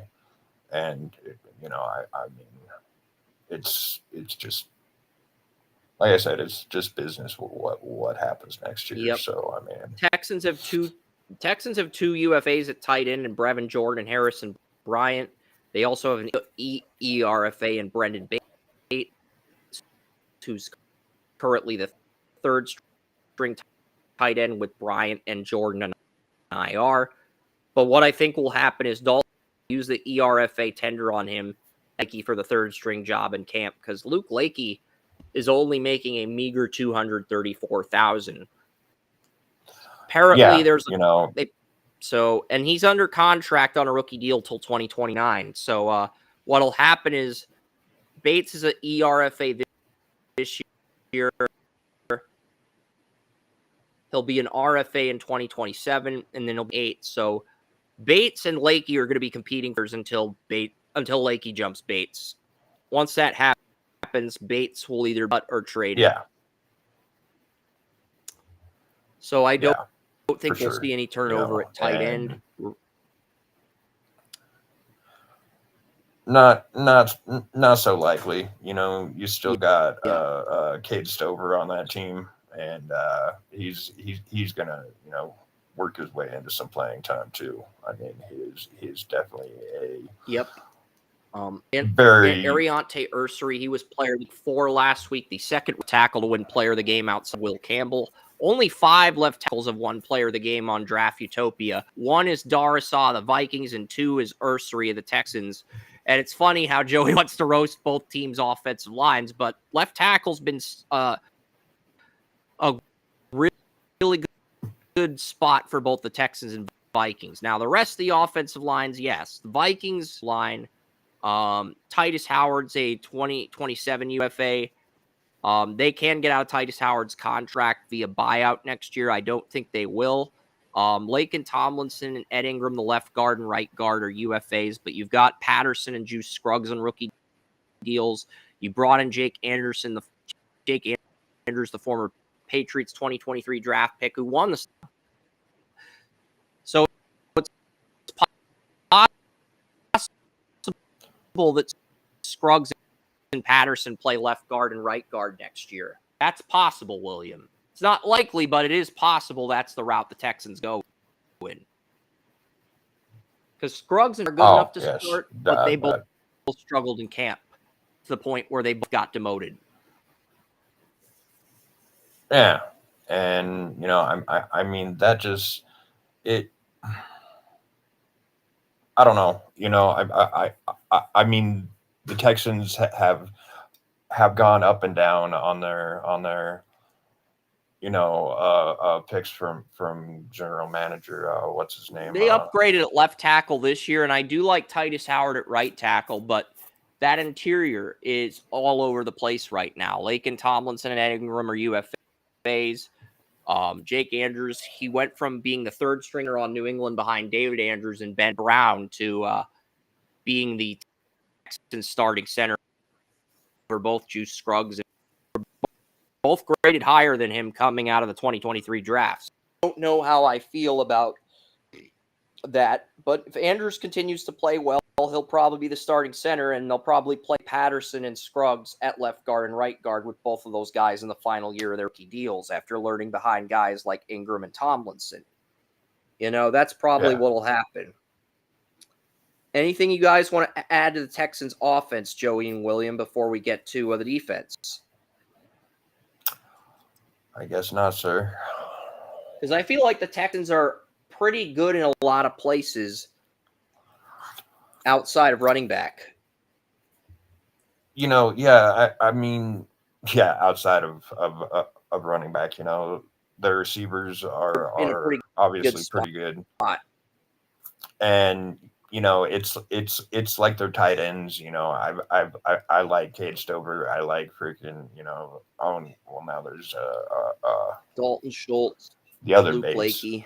So even though they lose 2 guys, Brevin Jordan and Harrison Bryant, I think they're going to be okay,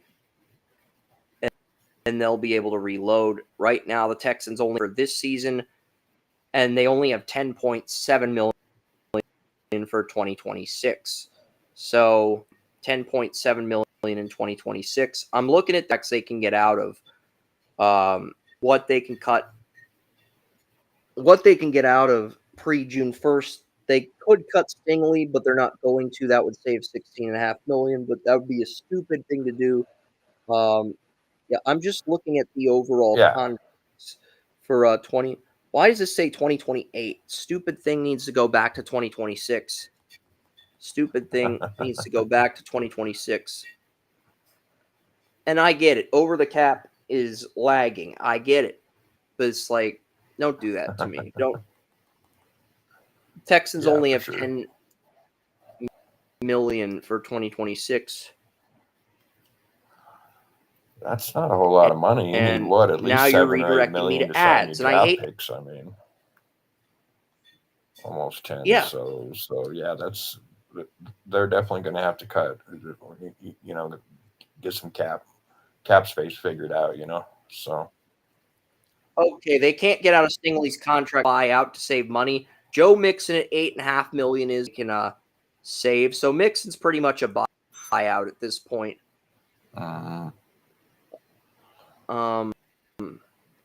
Dalton Schultz is a $5.6 million buyout. You could How much are they paying Damian Pierce? You know, I mean, he's Stover, but Stover's on a rookie deal for 2 more years. Because you know he started off pretty early. Damian Pierce is on a rookie. Oh. He's a UFA. He's a UFA, William. Damian Pierce is a UFA unless he's re-signed by the Texans. I knew he was definitely coming up sometime because you know he started out as a pretty decent running back, but you know it never really showed at Florida. You know that he could really catch the ball. You know that's just not. Yeah, and this is the problem with the Texans. They only have 2 contracts that they can get out of to save $5 million in cap space. They've got the Mixon contract at $8.5 million, and they've got the Dalton Schultz contract at $5.6 million. And even though I would consider cutting Schultz if there was a higher cap, because I'm open to making Stover tight end 1 if you want to cut Dalton Schultz, but I want more than $5.6 million back if out Schultz. I want more than $5.6 million. I want like $7 or $8 million if I'm cutting Schultz. Otherwise, I'm keeping him and Stover. Well, Schultz he's an experienced, serviceable tight end. But, I think Stover, is Mario Edwards Jr., the back defensive tackle on the Texans, is a guy Houston can cut, and they would save $4.5 million. So Mixon and Edwards Jr., that's 8.5, 4.5. So that's $13 million. If you cut those 2, that saves you $13 million. So I would think those 2 are the cuts. That pretty much has to be. And the Texans would only save if they cut Titus Howard, even though there are some tech gone. If they were saving close to $10 million by cutting Titus Howard, I'd say cut him. You're only saving $4 million, so they're going to bump Houston's cap space for next year from $10 million up to $23 million, which isn't a lot, but about $6 million to spend on players you want to re-sign and free agents, and then you have the draft to worry about. Yeah, for sure. This is something that I think needs to be done, and that is they're going to have to invest heavily in that offensive line in the draft. They've got Ursary. They've got a franchise left tackle, Joey. Did you see how he played against the Rams? Yeah, but what about the other 4 positions, Chris? Titus Howard's a pretty good right tackle.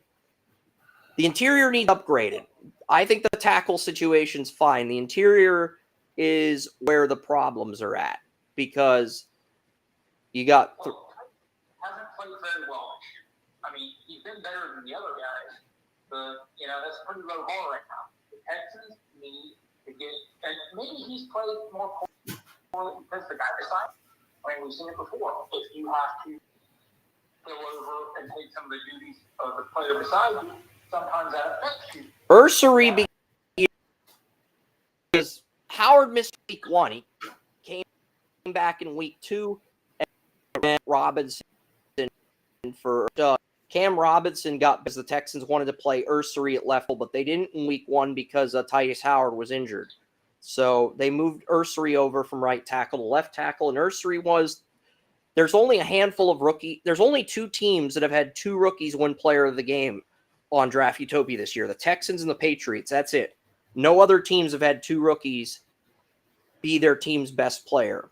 Giants came close to that, but I went with Andrew Thomas in week 4 after initially going with Jackson Dart in week 4. And then I went with Scatibo for this Thursday night game. So looking at the Texans, I think they've got 2 rookies they can build around in Ursary at left tackle and Marks at running back. And if the receiver, this could be a really good team down the road. But the receivers haven't developed, and it's gotten so bad that the Texans have basically said, Kirk's our number 2, and our number 3 is going to be Xavier Hutchinson. We're not even going to start either of the rookies. That's how bad both the Iowa State receivers the Texans have drafted have been.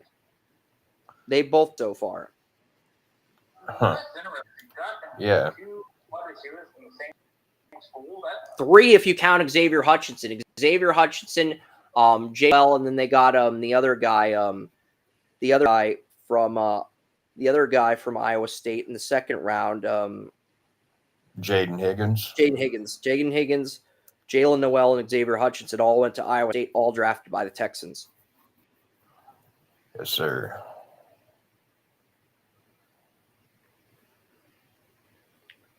So Higgins, yes. he's only Higgins and Noel have both struggled this year because those guys were both expected to start as rookies next to Nico Collins, but they're taking second team reps and being used situationally. Yeah, for sure. Ursary's had a lot of success at left tackle, success at running back. And the rest of the Texans draft class does not look that great right now. Yeah. So they've got their left tackle of future and their running back both on rookie deals, but the rest of the team does not look great, Joey, and that's problematic. But looking at the, and I think that's part of the problem I have is I was expecting the Texans to replenish a lot of this offensive line and all this other stuff, and they didn't. They upgraded at left tackle when they got rid of Tunsil. Ursary's been better than Tunsil, but the rest. But Ursary, after that, what did they get? And I think that's the problem. It's like, yeah, you got your left tackle. But what are you going to do about that? They signed Laken Tomlinson to a 1-year deal at left guard, and I thought that was a good move at the time. But Jake Andrews was a guy who was in New England, but he ended up beating out both Scruggs and Patterson for the center job. And, those are both guys that we liked coming out of college, Scruggs and Patterson. Those are both guys that did well the first 2 years with this team. So the fact that a third string center from the pick them out for the center job says something. And Ed Ingram, the Vikings right guard that the Vikings moved on from, became the Texans starting right guard. And Tomlinson and Ingram are both going to be UFAs, so the Texans will replace. Texans can either try Patterson at left guard and Scruggs at right guard, or they can reload at offensive line in the draft. Depends on how much confidence you have in Scruggs and Patterson, Joey. That's the big thing. If you have a little bit of confidence in those guys, you can roll with those guys in the final years of their rookie deal. And if you don't have any confidence in them, you can reload on the rest of the offensive line in the draft. But I think the Texans have their left tackle the future. So, and they've got Blake Miller, the Notre Dame right tackle, as the backup right tackle to Titus Howard.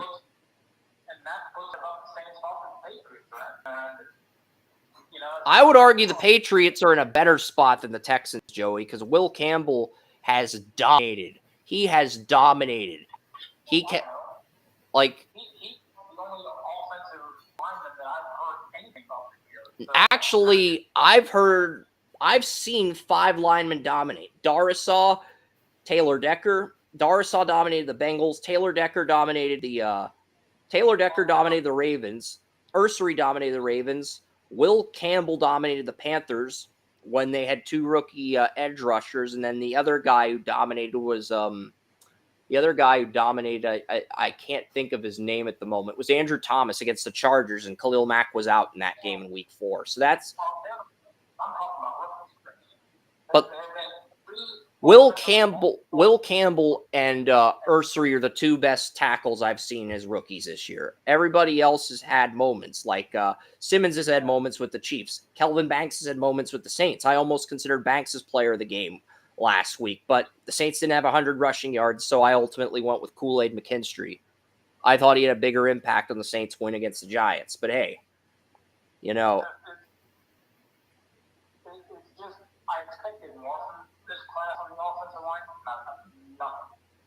So far, the Patriots and Texans have done well on the offensive line. I did not expect anything from Membu. I thought Armand Membu would be a bust. Now, to be fair, he did well against Watt in week 1, but he's gone downhill since that game. So I can't really give this offensive line a very big grade. Oh, there was one other offensive lineman that did win player of the game as a rookie. That was Tate Ratledge. Tate Ratledge dominated in week 5 for the Lions. Was the other one I was thinking. Ratledge was the third one I was thinking of. Yeah, because Ratledge dominated against the Bengals in week 5. So those are the only 3 rookies that won player of the game on the offensive line on Draft Utopia this year. Ratledge, Ursery, and Will Campbell. That's it. Simmons came close, and so did Banks. Simmons in the Chiefs' week 4 win against the Ravens, and Banks in week 5 against the Giants. They both came close, but they didn't do quite enough to move the needle. But they both got honorable mentions, which is encouraging, but it's not the end result you want. You want a best player on your team when they win. But yeah, the Texans, they've got Daniel Hunter and Will Anderson at defensive end, both back. Danico Autry's a UFA at defensive tackle. Derek Barnett, their third edge rusher, is a UFA. Tim Settle's a UFA. Fadu Kassi's a UFA. Sheldon Rankins is a UFA. So basically, they lose everyone at defensive tackle outside of Tommy Togiai, who's on the practice squad, and Mario Edwards Jr., who I think is a guy they probably should cut to save cap space. So I'm looking at defensive tackle as an area the Texans may address early in this draft, because they are losing 3 defensive tackles to free agency, and I think you can make the argument that Settle and Edwards are the 2 worst of the 4 they have. Fadu Kassi and Rankins are probably the 2 best, but they're losing 3 of their 4 defensive tackles, and one of the 2 worst is the only one under contract for next year. So, and I think you are going to have to cut Edwards to save cap space. Yeah, for sure. So the Texans are in a very problematic situation at defensive tackle. Azeez Al-Shahir is 27. He's set to make $15.2 million. I don't know what the contract. I don't know what the buyout is for Azeez Al-Shahir. I'll look at that right now, because I gave the Texans all in the Kansas State linebacker that I told William about my mock draft. Ooh, can't cut Azeez Al-Shahir. They would lose $11 million in cap. Is $5.29 million, but the dead cap is $16.6 million. So the Texans actually lose $11 million if they cut Azeez Al-Shahir. Yeah, that's actually really interesting. Stuck with that contract.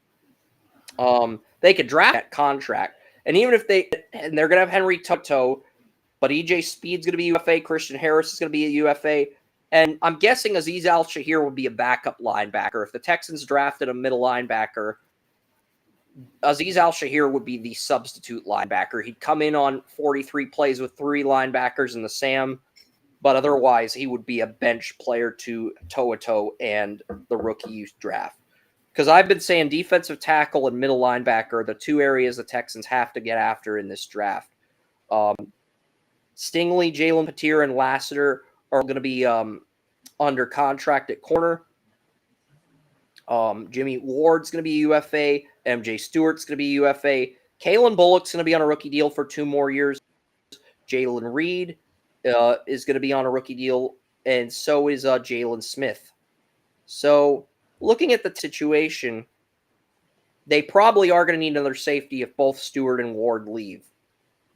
They're probably going to need another safety next to Bullock, and Bullock played free safety, so they could either move Patir back to safety, or they're going to have to go after a safety in the draft on a rookie deal to complement Bullock. So I look at the Texans. Most of their needs are on the defensive side of the ball. Defensive tackle, multiple defensive tackles, middle linebacker, safety, strong safety next to Bullock. And I do think you could upgrade over Bullock, but you have too many other needs on the and the edge rusher if Dylan Barnett leaves. Too many other needs to consider upgrading over Bullock. Even though I think you can upgrade over Bullock, you have too many other needs to consider it now at this job. That's the big thing I'm looking at with the Texans. Fairbairn is going to be in the final year of his contract next year, and punter Tommy Townsend is a UFA, and I think Townsend's a guy you really need to consider re-signing. That is going to take a chunk out of your cap space, but I think it'll only take like $4 or $5 million out of the $23 million that you have for next season if you cut Mario Edwards Jr. and Joe Mixon to save $13 million in cap space. Those are the only two come get out of this unscathed. You got any final thoughts of the Texans before we get the Texans upgrade at middle linebacker if you want to replace Azeez Al-Shahir, upgrade at strong safety next to Kalen Bullock. You'd like to upgrade at free safety too, but knowing that you need depth at edge rusher, depth at defensive tackle, and depth on the offensive line to push some of these guys, especially on the interior, it's just too problematic to entertain the idea of replacing Bullock at this juncture with all the needs you have. That's the big thing I'm looking at, William and Joey. You guys have any final thoughts on the Texans? I'm going to get to the Vikings if you don't have any final thoughts. I guess not. All right, ahead, Vikings then. Vikings. And let's see who we got here.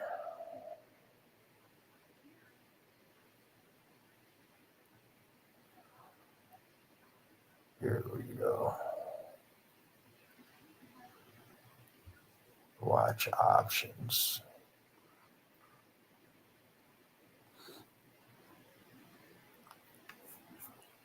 so everything's working on TalkShoe. It's just and then we got Restream. Everything's working on Restream. Perfect. Vikings. All right. Vikings are going to have McCarthy on a rookie deal. The reality is McCarthy's probably going to get until the end of 2026. He might get until the end of 2027. Vikings might just roll with McCarthy until 2028, considering that the next two QB drafts are not great. And a lot of the guys outside of Julian Sain and Raiola, everyone in 2027's underperformed, and everybody in 2026 at QB's underperformed as well. So the Vikings just might roll with McCarthy until 2028. Aaron Jones, Jordan Mason are both in contract years next year. So Max Brosmer, the UDFA, will be the backup to McCarthy unless they bring Wentz back on a team-friendly deal, which they might since he's won them 2 of their 3 games. I feel like at this point, Wentz probably will get a team. If he agrees to a team-friendly deal with the Vikings, he probably will be back as the backup, which would give Brosmer another year to develop. Ty Chandler's a UFA, so is Cam Akers. So getting a third-string running back will be a need for the Vikings. But outside of that, they're going to be pretty good with Mason and Jones as their top 2. But they can draft a third-string running back. Jefferson's your number 1. Jordan Addison. I don't think the Vikings used the 5th-year tender on Addison. No, Addison was a 2023 first-round pick, not a 22 first-round pick. So this is year 3. And then the 5th-year tender for Addison will get put into effect. Addison was a 23 first-round pick, wasn't he? I know this says 2027. I believe he has a 5th-year tender.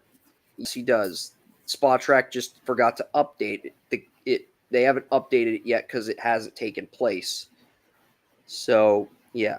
But Addison will probably get a fifth-year tender. I'd be very shocked if he didn't get one. So Yeah, for sure. Jefferson, Addison will be back. Thielen, the slot receiver, and Jalen Naylor, the former lost the slot receiver job to Thielen, will probably both hit the Ty Felton, last year's draft pick out of Maryland, temporary number 3 receiver, but I do believe the Vikings will look at wide receiver options for slot receiver in this draft. Hawkinson, they're going to look at a running back and a slot receiver in the draft. Hawkinson, Oliver, Eurosek, Bartholomew will all be back at tight end. Brian O'Neill enters a contract year, 2 more years. You've got Will Fries, you've got Ryan Kelly, and you got Donovan Jackson. So, and you got Brandel and School for depth and Walter Rouse for depth in the offensive line. So School's your backup center, Brandel's your backup left guard, Jackson, and Rouse is your tackle, and you also have Juergens on a rookie deal as well. So it's like, we'll see what the Vikings do. I'm not overly enthused, but I think their offensive line, as long as the starters are healthy, this is one of the better offensive lines in the league to address any areas in the offensive line, unless they're up or replace one of the starters. We see that flaw. I think they have 5 good starters. It's just the depth isn't great. So looking at the Vikings, William, Joey, I think we're in agreement. It's slot receiver and third-string running back are their only offensive needs. Yeah, pretty much. I wasn't very much of a fan of Jordan Mason, and him coming over there. I mean, he kind of fits in that offense, with Kevin O'Connell. But I mean, I can't say he's definitely the greatest, and or should I say I wasn't. Look at the Vikings salary cap be over the when, cap now to see how much money they got for next season, because Spike's more accurate with over the cap's more accurate with is that 37 million over the cap? It's million and it's in the red. It's not in the green, it's in the red. Does that mean they're over the cap by 37 million? Oh wow. Somebody double check this. Is what I can see here. It's always bad when it comes to the bottom line. Salary cap. They're not in the green, they're in the red. So 7 million over. And something because this week when I was watching 22 twice against the Browns, their defensive backfield wasn't doing much defending. I actually made the joke one time they were doing the electric slide rather than defending because they. So if they're going to keep that salary cap, and they're going to keep those salaries, these guys are going to have to perform.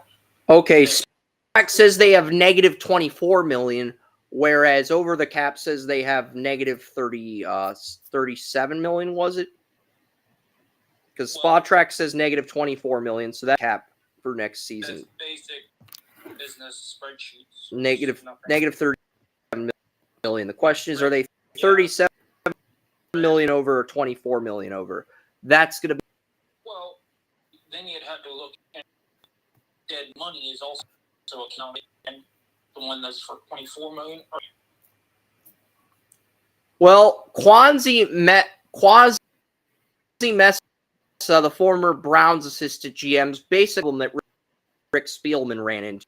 He was with the Vikings, where he was able to pay his core players to keep them under contract. But I'm looking at the contract. Vikings right tackle Brian O'Neill is team captain on the Vikings. Cutting him would save 14.2 million. So that takes you from 34 to 37 to is the only contract that will save for $10 million. That's the only player you can buy out pre-June 1st to save you $10 million. Well, also, understand where the Vikings are, and that the new GM did come into a lot of overpriced contracts and such. So tear this down a little bit and then restart. Well, that's what he did. Rick Spielman did screw it, and then he tried to repair the ship a little bit. He did a good job for a while getting the team's salary cap under control, doing what Barry does with the restructurings, but then that only delayed things. That didn't really. That only bought him some time, so he's going to have to do a full teardown at some point, because Spielman just screwed it up to a point that the only thing he could do is delay. Well, actually, there's 3 contracts the Vikings. I was accidentally on 25 contracts as 2026. So if the Vikings cut Brian O'Neill pre-June 1st, they save $19.5 million. If they cut Jonathan Greenard, they save $12.4 million. If they cut Javon Hargrave, they save $11 million. And if they cut Sue has no dead cap, they $12,117,000. So yeah, there's 4 players on this team that they can cut to get to that $37 million, and 3 of them are pretty much gone. I mean, 19, and so that's $31.9 million. And then if you cut Kelly, that takes you to 40. That takes you to 40. That takes you to 44 mil. That takes you to 43 million, 44 million, and 5 million. So, and then if you cut, you'd be at 55 million, and the 55 and the 37 million, 18 million. So if you cut Brian O'Neill, Javon Hargrave, if you cut Brian O'Neill, Jonathan Greenard, Javon Hargrave, and Ryan Kelly, you go from being at negative 37 million to being 18 million under the cap. But you have to cut those exact 4 players pre-June 1st. That is the only way to get under the. So, yeah. Now you're not just looking at fixing the secondary, because I have the biggest issue with the Vikings, but there's not a player on the secondary you can cut that's going to save you a lot of money.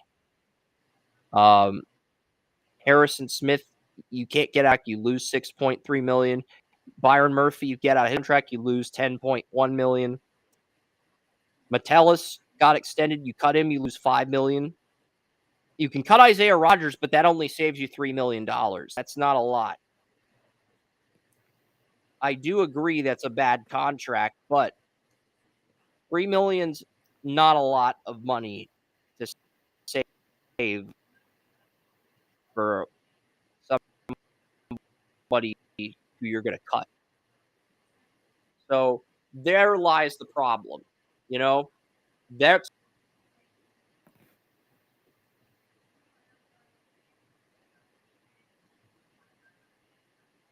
what do you think, William? I mean, that sounds like they're in a pretty good, or in a pretty tight spot there. Look That at they these have contracts. What are we missing? Let's see. I mean, what can they really do? I mean, it comes down to. I mean, what's the salary cap next year? I mean, the total. The Vikings have 30. The Vikings are going to have negative 37 million, William. Negative 37 million. And there's only 4 players they can cut on that roster that save them. Right tackle Brian O'Neill, a captain. Nose tackle Javon Hargrave. Left outside linebacker John Greenard, who's actually been healthy than Andrew Van Ginkel this year. And the 4th player they would be able to cut is center Ryan Kelly, who got injured in addition to O'Neill. And Kelly both missed the Browns game. And if you want to get out of those contracts, you can, and you save some cap money. So Yeah, Re- and I mean that's something that you really have to look forward to. I mean, to make the good news for the Vikings is Jalen Redmond, the guy who won the green dot on the defensive line. He's an ERFA, so you get to keep him for 2 more years because he'll be yeah, an RFA in 2027, yeah, and then he'll be a UFA in 2028. And you get to yeah, keep team-friendly contract. The guy with the green dot on your defensive line. So that's good. You get Blake Cashman. Blake Cashman's making $9 million next year, but I don't think you can get out of that contract without taking somewhat of a cap hit. Okuda, the nickel corner's going to be UFA. You can cut Isaiah Rodgers, but it only saves you $3 million in cap space, yeah. and that's not nearly enough. No. This says Harrison's a UFA in 2026, and that the last 2 years did. So I don't know whether Spot Track is right at or over the cap is right about their. So we'll have to see what happens with because yeah, I mean you're going to afford players I mentioned to get Harrison Smith back, or Harrison Smith might retire. We'll see. Metellus, Theo Jackson. We'll see what happens. Jay Ward, Will Reichard. So they don't have a punter under contract for 2026. We'll see what happens with the Vikings. Yeah, for sure. You know, and it's been kind of a thing lately whether Harrison Smith is rumored to retire or not. You know, I mean that they were talking about that last year. You know, I mean he had what, like it was already 12, 13 years. You know, in the league. You know, so I mean. And he was a round 1 pick, back in 2012, man. You know, Harrison Smith's outlasted Fletcher Cox. Yeah. You can argue Cox is in the better career, but Harrison Smith did outlast it for as much as we talk about Levante David and Fletcher Cox from the 2012 draft. Harris and Bobby Wagner. Harrison Smith is the only first rounder from that draft still on the same team. Yeah. So. For sure, man. But, I mean, it's one of those things. There are some other non-football topics I'll knock out quickly. McDavid got an extension, 2 years, $11.5 million or $12.5 million for 2 years. He'll be a UFA in 2028. That's we were talking about that back in that Monday. Yeah, no, we were talking about that last summer in the draft. I mean, yeah, because what was going to happen with McDavid was he going to test the open market? Mm-hmm. He's coming back and he's taking less money, but if he doesn't win a Stanley Cup in the next 2 years with Edmonton, he's probably going to be a UFA. Because there were reports on Sunday that came out that said if McDavid hits the open market, he was likely to go to Dallas. And this is actually better for Dallas because Dallas is going to have $56.6 million in 2028 when McDavid does become a UFA, if he does hit the open market.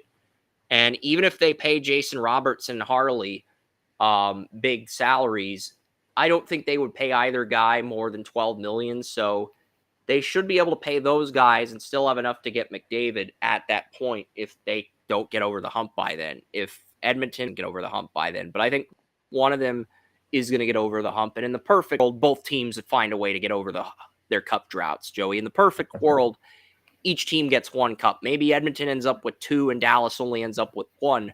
But in the perfect world, both of those teams at least get 1 cup before their window closes in that 2028-2029 window.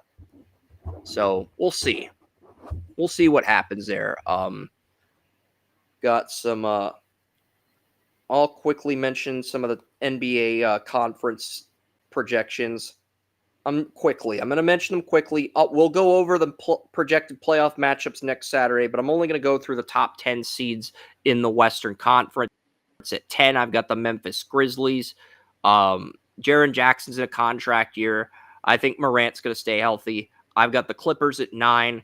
Pretty good starting 5, but they're an older team. I've got the Spurs at 8 with De'Aaron Fox, with Devin Vassell, with Stephon Castle, Wemby. They got a power forward, Jeremy Sochan, and then they've got Devin Harper as their 6th man. The Spurs have a pretty deep team. I've got them as my 8th seed. I think they break their playoff drought this year. Warriors are 7th. Steph Curry, they're getting older. The Nuggets are 6th. They traded Michael Porter Jr. to the Brooklyn Nets, but they still have Aaron Gordon.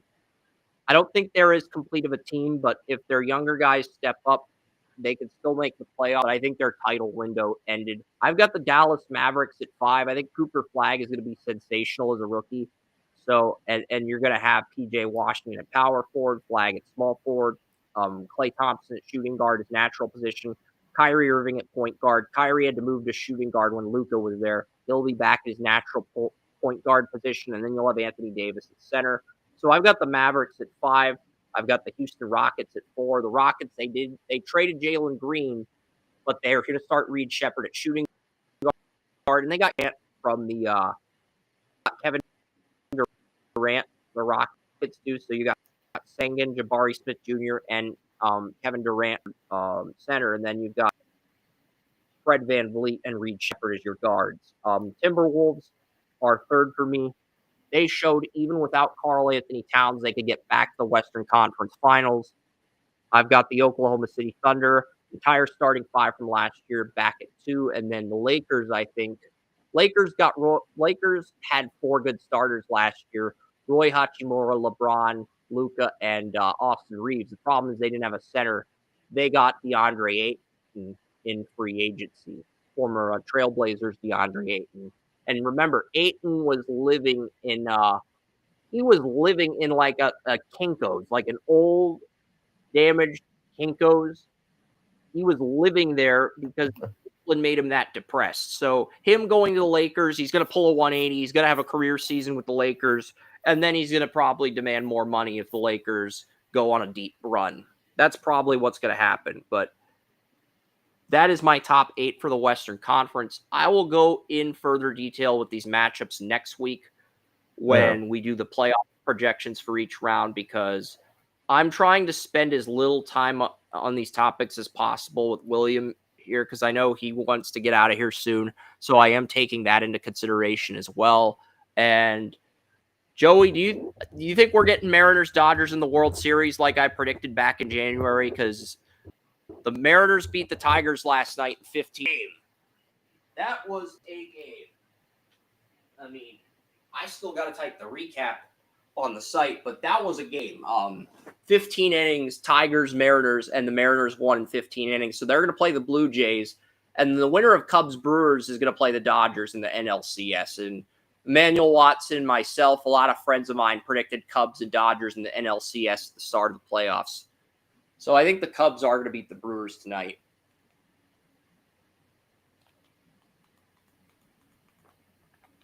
That's weird. Oh, okay. One of the batteries slipped out of my remote. Where's the battery? I can't watch college football until I find the battery. I promise I'm going to put the game on mute. But it's like, oh no. Where'd the battery go? Like, shit. This is embarrassing. I lost the battery. I really don't have any more batteries. Where's the battery? Oh, I thought I got the battery. No. Damn it. Oh no, man. That is a problem. So I was going to try the Xfinity split screen thing, and I can't find the battery. This is a big problem. Huh. Well, that's no good, Christopher. No, it's not. You're right, William, but you know, what do you think's going to happen in the World Series, Joey? You never made a pick for the World Series. I think you lost interest when the Guardians got eliminated. That's part of it. Not all of it, but that's part of it. That's most of it. It's like it's really not that interesting anymore. Same old, same teams, whatever. Just not you don't think Toronto's? I mean, Dodgers. The NL's boring. I'll agree with you on that. But you don't think Mariners Blue Jays is interesting? Not really. We kind of figured the Mariners would be there, and the Blue Jays are a good team, not a great team, but they're probably not going to beat the Mariners. And if they do, who are they going to run into? They're going to run into the Cubs, Dodgers, or the Brewers. You pretty much know what's going to happen there. Brewers would have home field. Cubs would beat the Blue Jays, and so would the Dodgers. So, even if they get by Seattle, they're pretty much guaranteed to lose the World Series, regardless of who comes out of the National League. At least if the Guardians would have made it, you could say, is that they might not be able to score runs, but is that pitching group? And I think you could have said the same thing if the Tigers had made it too, but they lost the Mariners. So it's really a nothing burger. Yeah. Well, I still think Mariners Dodgers could be entertaining, but at the same token, I could see why that kind of bores you. For everyone wondering about the decision days next week, and then 2 weeks from today is the 13-year anniversary of Draft Utopia. October 25th, 2012 was the day I turned Draft Utopia into a website. So yes, in 2 weeks from today, Draft Utopia officially becomes a teenager, which is scary, but yeah, Nice. my website would officially be I like it. a teenager, which is nuts. My website would be a teenager, which is... Yeah. I'm trying to That's find the definitely damn alright. battery. So it sounds like we pretty much tackled all the topics we need to tackle, so we could just get straight into predictions and get out of here, which is good. All right, Works for me. we'll do that. I didn't think we'd cover everything as quickly as we did, but I'm kind of glad we have covered everything as quickly as we have. Yes, sir. Very much so. Had enough. Only person to correctly predict the Thursday night game was Joey. He picked the Giants. Everybody else took the Eagles. But we had 6 locks this week, and we had 5 games where 4 or 5 games Joey, Joey, or Mike took the favorite. Wait, this says you took the Giants, William, and Tracy took Giants too. Let me double check that. I was going to say I thought I took the Giants, man. Let me double check. I'm not I was going to saying say you I didn't definitely take the took the Giants. Giants. You took the Eagles via text. Mhm. Shit, I guessed you take the Giants, and because you took the Broncos last week, I didn't update shit. Nope, your text says you took the Eagles. Your text says you took the Eagles. I checked Thursday, 10:33 a.m. You took the Eagles. I have it on file here. I forgot to update. Oh, no. Shit. You Well, took that the sucks. Eagles. I could have sworn. See, this is why I always double check my data, because sometimes I'll forget to add a little detail or two, and I will fuck up colossally to the point where I don't even warrant getting roasted by Joey. There are times where I fuck up that badly that I don't even warrant getting roasted by Joey. It happens. Joey will admit I'm guilty of this. Oh, man, I could have swore I picked the... Tracy Porter did pick the Giants 2 days ago. So, Tracy.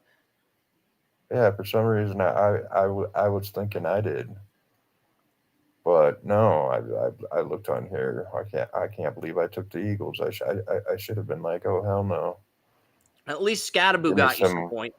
Oh, yeah, no shit, man. He hit like 30 in every one of my leagues. The first game is Broncos-Jets game. I like the Jets to cover the spread, but I'm picking the Broncos to win. I was originally going to pick the Jets to win this game. The problem is the Jets are playing Brandon Stevens at corner instead of Jarvis Brownlee, who is a good number 1 corner on the Titans. So if the Jets are going to stick with Brandon Stevens, then the Broncos are going to carve them. Bo Nix is going to do just enough to win this game, even if the game is very ugly. So I've got the Broncos are a lock on the site for the first time this year. Rams, Ravens. Everybody took the Rams. Lamar Jackson is injured. Ronnie Stanley missed last week at left tackle. Roquan Smith, their best defensive player, is out. Multiple corners in the Ravens are injured, and Kyle Hamilton's injured. So I do think the Ravens will still win the AFC North. This is not a lock, William. You apparently took the Ravens, unless, you took the Ravens, William. Mm-hmm. So you want to break this down for us? I originally was going to pick the Ravens, but I ended up switching to the Rams. But I did initially have the Ravens winning. And I won't be shocked if the Ravens cover the spread, but I think the Rams win straight up this week. Yeah, definitely. You know, I mean, that was one game that I just, you know, I mean, I feel that the Ravens, even though they're 1-4, and I mean, is Lamar Jackson still out? I mean, let's see if he's still freaking on here,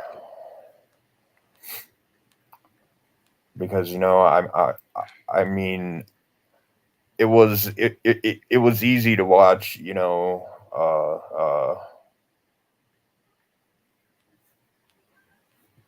Niners beat the Rams. They beat the Rams without Mac Jones, without Kittle, without Purdy, without Kittle, without their top three receivers. They found a way to beat.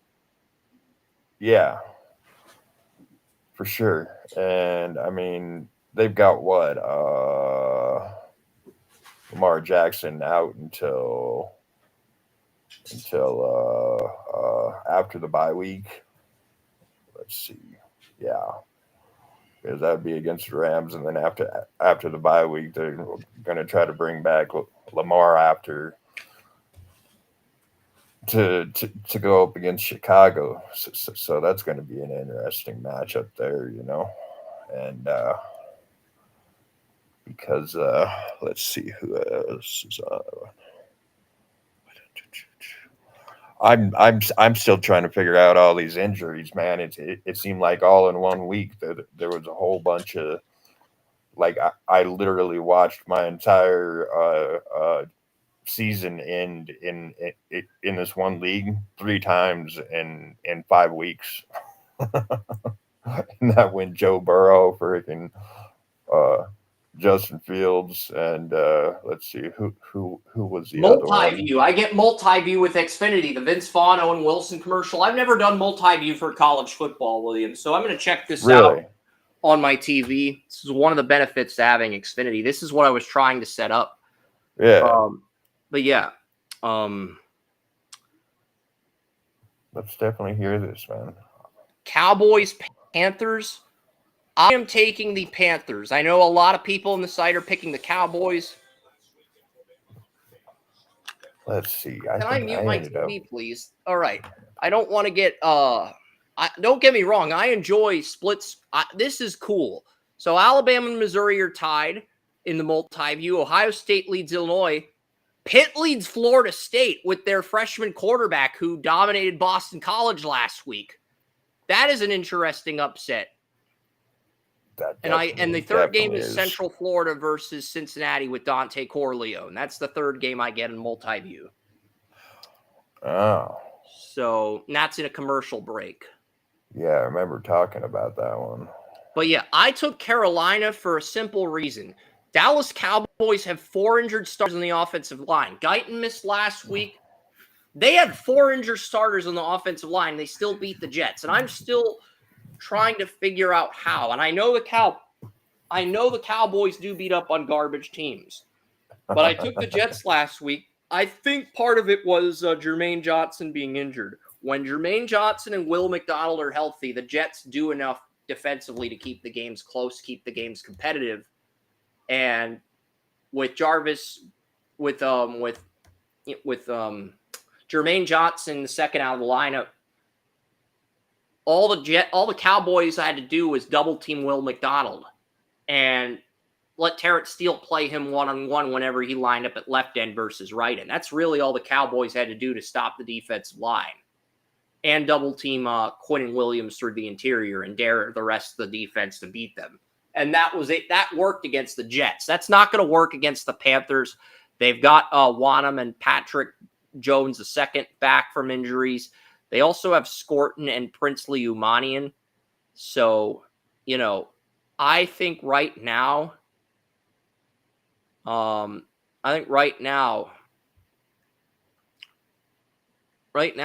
would take the Panthers 28-21. And look, Orrin, Tracy, and myself are the only two that took the Panthers. William took the Cowboys. Daniel Kiesler took the Cowboys. Daniel's a Packers fan. William's a Niners fan. Kerm's a Cowboys fan. But Tony Mario and Joey West, they took the Cowboys.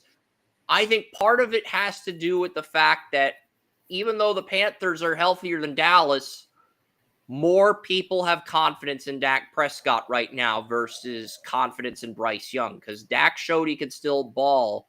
Even with 4 of his offensive linemen injured, he still did enough to beat the Jets. Yeah. And Miles Sanders is out for the season too. So Jaden Blue gets promoted to backup running back. Yeah, that's actually one thing that I was having to deal with yesterday, because in my one league, I do have what's his name? Miles Sanders. Yes, sir. Yeah, Javonte Williams has been great as a starting running back, but yeah, with the injuries in the offensive line, with Miles Sanders out for the year, with CeeDee Lamb injured, the Cowboys are just in a tough spot. They do get Kalen Carson back this week, and the 21-day window for Siobhan Rebel Jr. is going to open up soon, if it hasn't already. So, you know, I do like the Cowboys for that reason. Yeah, I definitely have been pretty vocal about how I dislike the Cowboys. But I figured probably at one time this year that I was going to say, I could go with the Cowboys losing every game this year. But I mean, there's something that just tells me that they should probably win this game, against Bryce Bryce Young. Johnson and his, body of a 15-year-old boy, that 5'9", whatever he is, 5'10". It just, yeah, I mean, it feels better to say that Dallas. What are you should implying, win this William? Are game. you implying that Bryce Young looks like one of those cartoon characters in the Burger King Kids Club commercials from back in the 90s? The Burger King Kids Club commercials with the cartoon kids from the 90s. Are you implying Bryce Young is one of the Burger King Oh, would I? Kids Club characters? Would I ever do such a thing? Could you see me doing that, Chris? I'm not quite sure, man. I mean, It was a joke, but yeah, it's like yeah, terrible joke, but yeah, it's like Burger King definitely. Kids Club. That was a thing in the 90s. Yeah, for sure. I totally meant to get me some Burger King the other day, and it just totally didn't work out, and I just wasn't happy with that. So, I mean, maybe that's why I made the picks that I did. So, All right. Yeah, Kerm has moved ahead of Wes in first place. Tony Mario is a game behind Wes in third. Orrin and I are tied for fourth. Joey's moved into sixth, and Daniel Joey's now only 2 games behind Orrin and me, but Orrin, Tracy, William, and Daniel are tied for that last spot. Cardinals, Colts. Colts are going to win. Daniel Jones has to prove he's QB1 in the 2019 draft, a draft that featured Kyler Murray, Dwayne Haskins, and Daniel Jones in the first round. Daniel Jones has to prove he's QB1. Everyone on the site is taking the Colts. I actually think the Cardinals cover the spread, but I like the Colts to win straight up.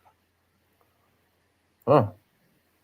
Yeah, that actually wouldn't bother me too much there. Let's see who else we got. And I'm visualizing a Donkey Kong simulator with Daniel Jones as Donkey Kong and Kyler Murray as Mario. And Kyler Murray's jumping up the ladders. He's grabbing the hammer. He's trying to fight off all the barrels, defeat all the bad guys. Yeah, definitely. It's on like Donkey Kong. And Kyler Murray will also be starring as Mario in the live action remake of the Mario movie, the live action version of the Mario movie that came out a few years ago. I kid, but yeah, Seahawks, Jaguars in Jacksonville. I took the Jaguars to win this game. Seahawks didn't have Witherspoon, and they didn't have Julian Love, and the Buccaneers had injuries at cornerback too. And the Seahawks almost won, to be fair.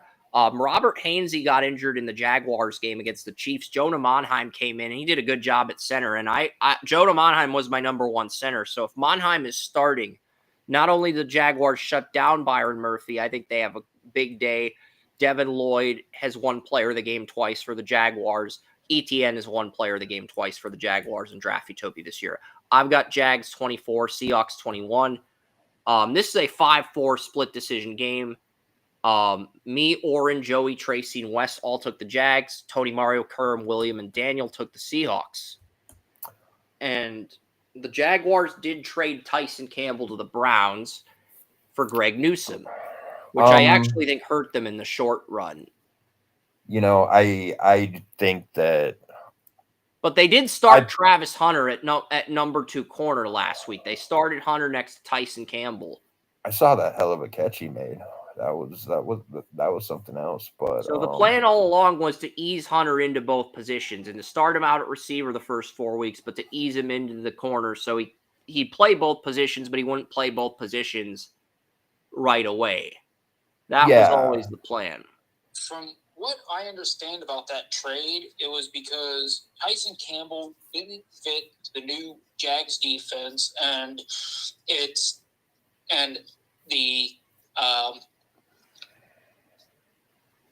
Greg Newsome never quite fit the Schwartz defense on the outside, and the Browns were selling high, but they also wanted somebody for the future, but they didn't want to pay the contract.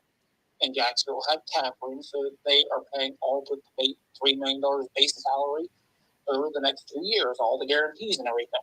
So it fit for both teams. Both teams got a better fit for their defense, and that's basically the only thing it was. It was just who had the best fit for both players, and it worked out that way. So it was really just defensive scheme fit. Yeah, and Hunter was the number 2 corner next to Tyson Campbell in the Monday night win against the Chiefs. So now he'll be the number 1 corner. Newsome will be the number 2, and Jordan Lewis will be the nickel. Jerry and Jones will be the dime. Monteric Brown will be the quarter. So that's basically the Jags defense heading into the game against Seattle. And Chargers, Dolphins. My upset is the Dolphins. Why? Very simple. The Chargers do not have Slater or Joe Alt. Pipkins has also been ruled out. So the Chargers' top 3 tackles are all going to be out this week. And the Dolphins' top 3 edge rushers are all healthy. Bradley Chubb, Jalen Phillips, and Top Robinson are a lethal 1-2-3 when all 3 are healthy. And the Chargers' top 3 offensive tackles, Slater, Alt, Pipkins, are all injured, all out for this game. So I like the Dolphins 23-20 in the upset. Everyone else at Draft Utopia is taking the Chargers and striking lightning upon me, like Thor, Odin, Loki. They're all striking thunder on me because they're pissed off that I didn't take the Chargers. I study the matchup and I'm taking the Dolphins. And look, the Dolphins secondary has been awful. They don't have Tyreek Hill. But I think the Chargers are going to have trouble moving the ball through the air. Omarion Hampton's on IR. Najee's out for the year. So I think the Chargers are going to have trouble getting in the running game going. I think they're going to have trouble passing the ball with their 3 offensive tackles injured and the Dolphins' 3 edge rushers all healthy. So give me the Dolphins to pull the upset. I'm surprised I'm the only person picking the Dolphins, but I think part of it is the start the Chargers had. To be fair, everybody took the Chargers last week against the Commanders.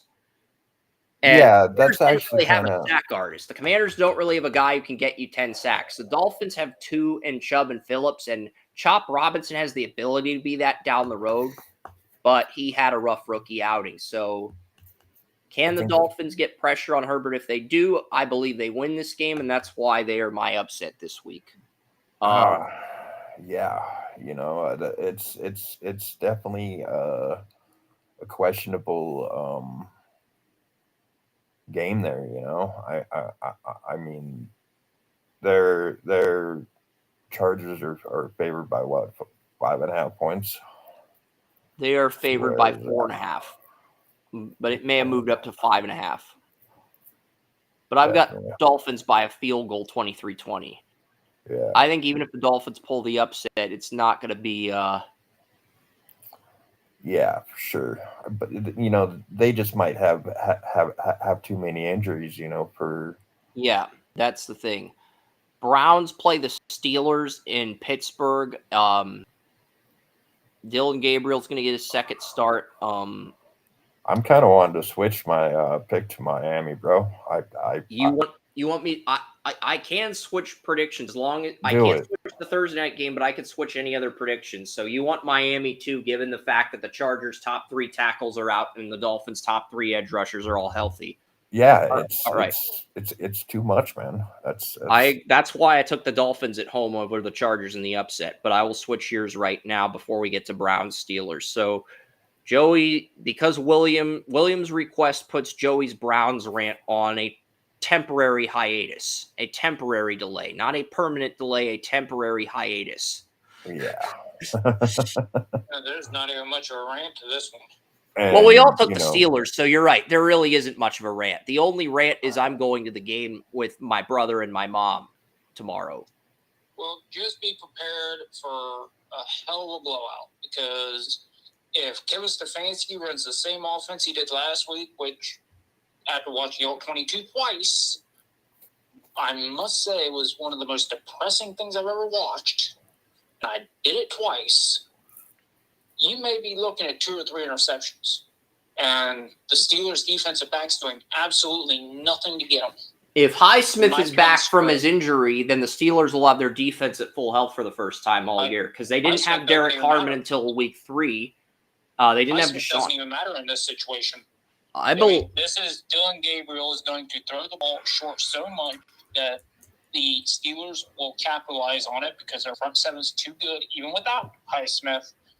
And they're going to pick off some passes from the linebacker position. Okay, I've got an update. Both Joey Porter Jr., Alex Highsmith have been taken off the injury report for this game. So the Steelers didn't have Derek Harmon until week 3. So their defensive line wasn't healthy until week 3, and they've had numerous injuries at cornerback, whether it be Slay, Ramsey, Joey Porter Jr., Deshaun Elliott missed the first 4 games.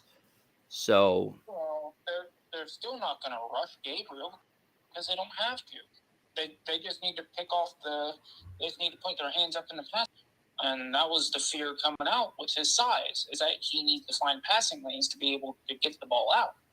So, and that's what the Vikings did last week. They didn't rush at all. They just put their hands up, and they forced him into I think 5.2 yards in the air was the average. So this will be the first game with the Steelers defense at full health all season. This will be the first game with the Steelers defense at full health since Highsmith and Porter Jr. are off the injury report. The only game time decision is Jalen Ramsey. He missed the first 2 days of practice. He did practice in a limited capacity on Friday. So if Ramsey's out, that does change things. But if Ramsey plays, Pittsburgh will have their defense at full health for the first time all season. The only thing is I counted 4 times before I stopped counting where either Jerry Jeudy, Isaiah Bond, or David Njoku were running wide open deep. Dylan Gabriel looked right at him and then checked it down.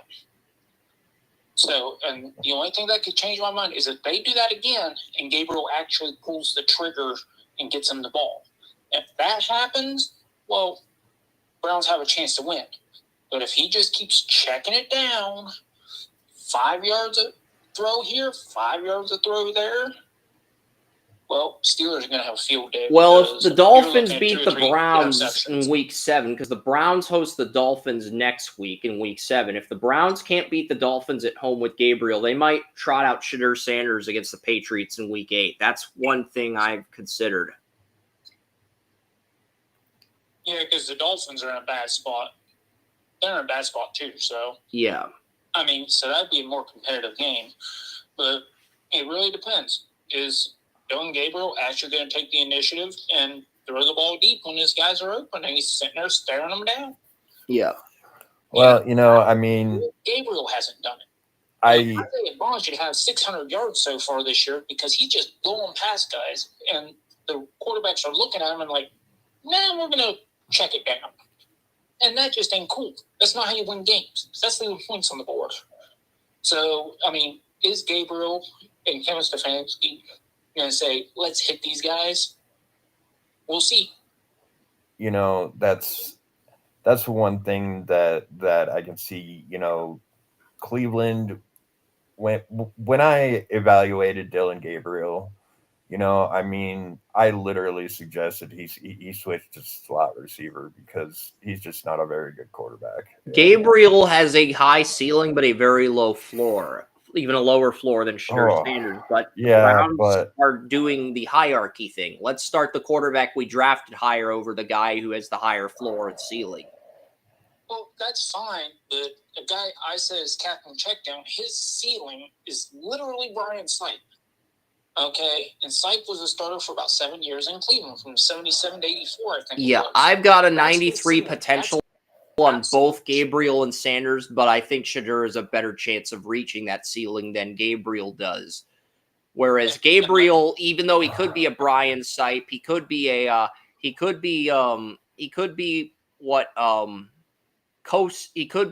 Kosar. That's his ceiling, but the floor, I would argue, is Charlie Fry.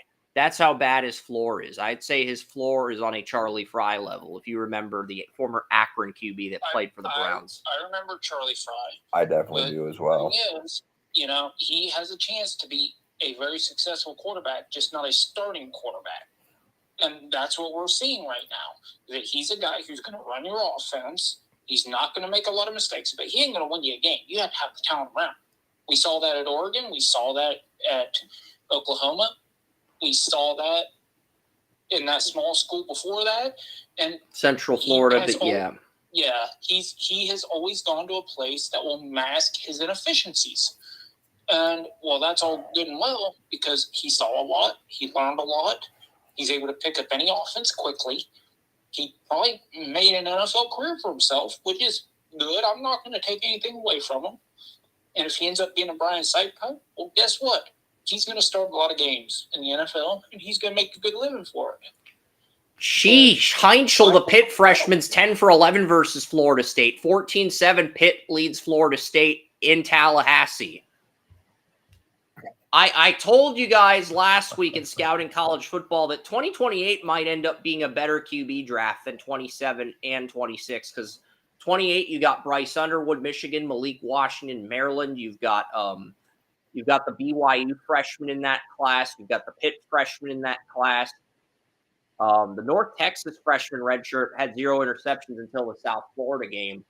And there's another guy, the Cal quarterback. Cal's got a true freshman that's done really well as well. So right now, 2028 is looking a lot better than 26 or 27. But teams are going to have film on these freshmen next year. And those guys are going to have to adapt in year 2 and year 3.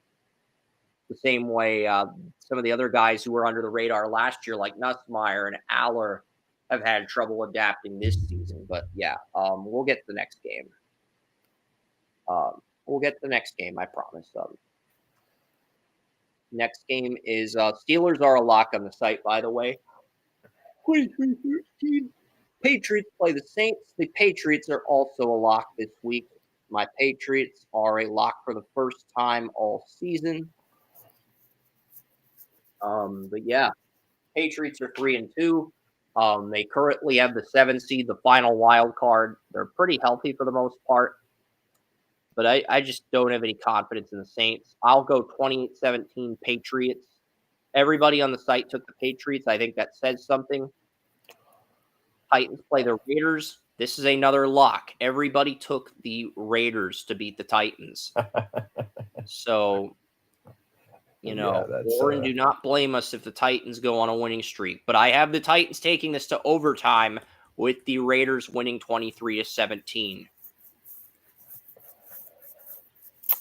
No, Tennessee, you're not getting a holy roller for 2 weeks in a row. That's what the interception that resulted in the fumble recovery for a touchdown felt like, the old holy roller play that happened against the Raiders and Chargers.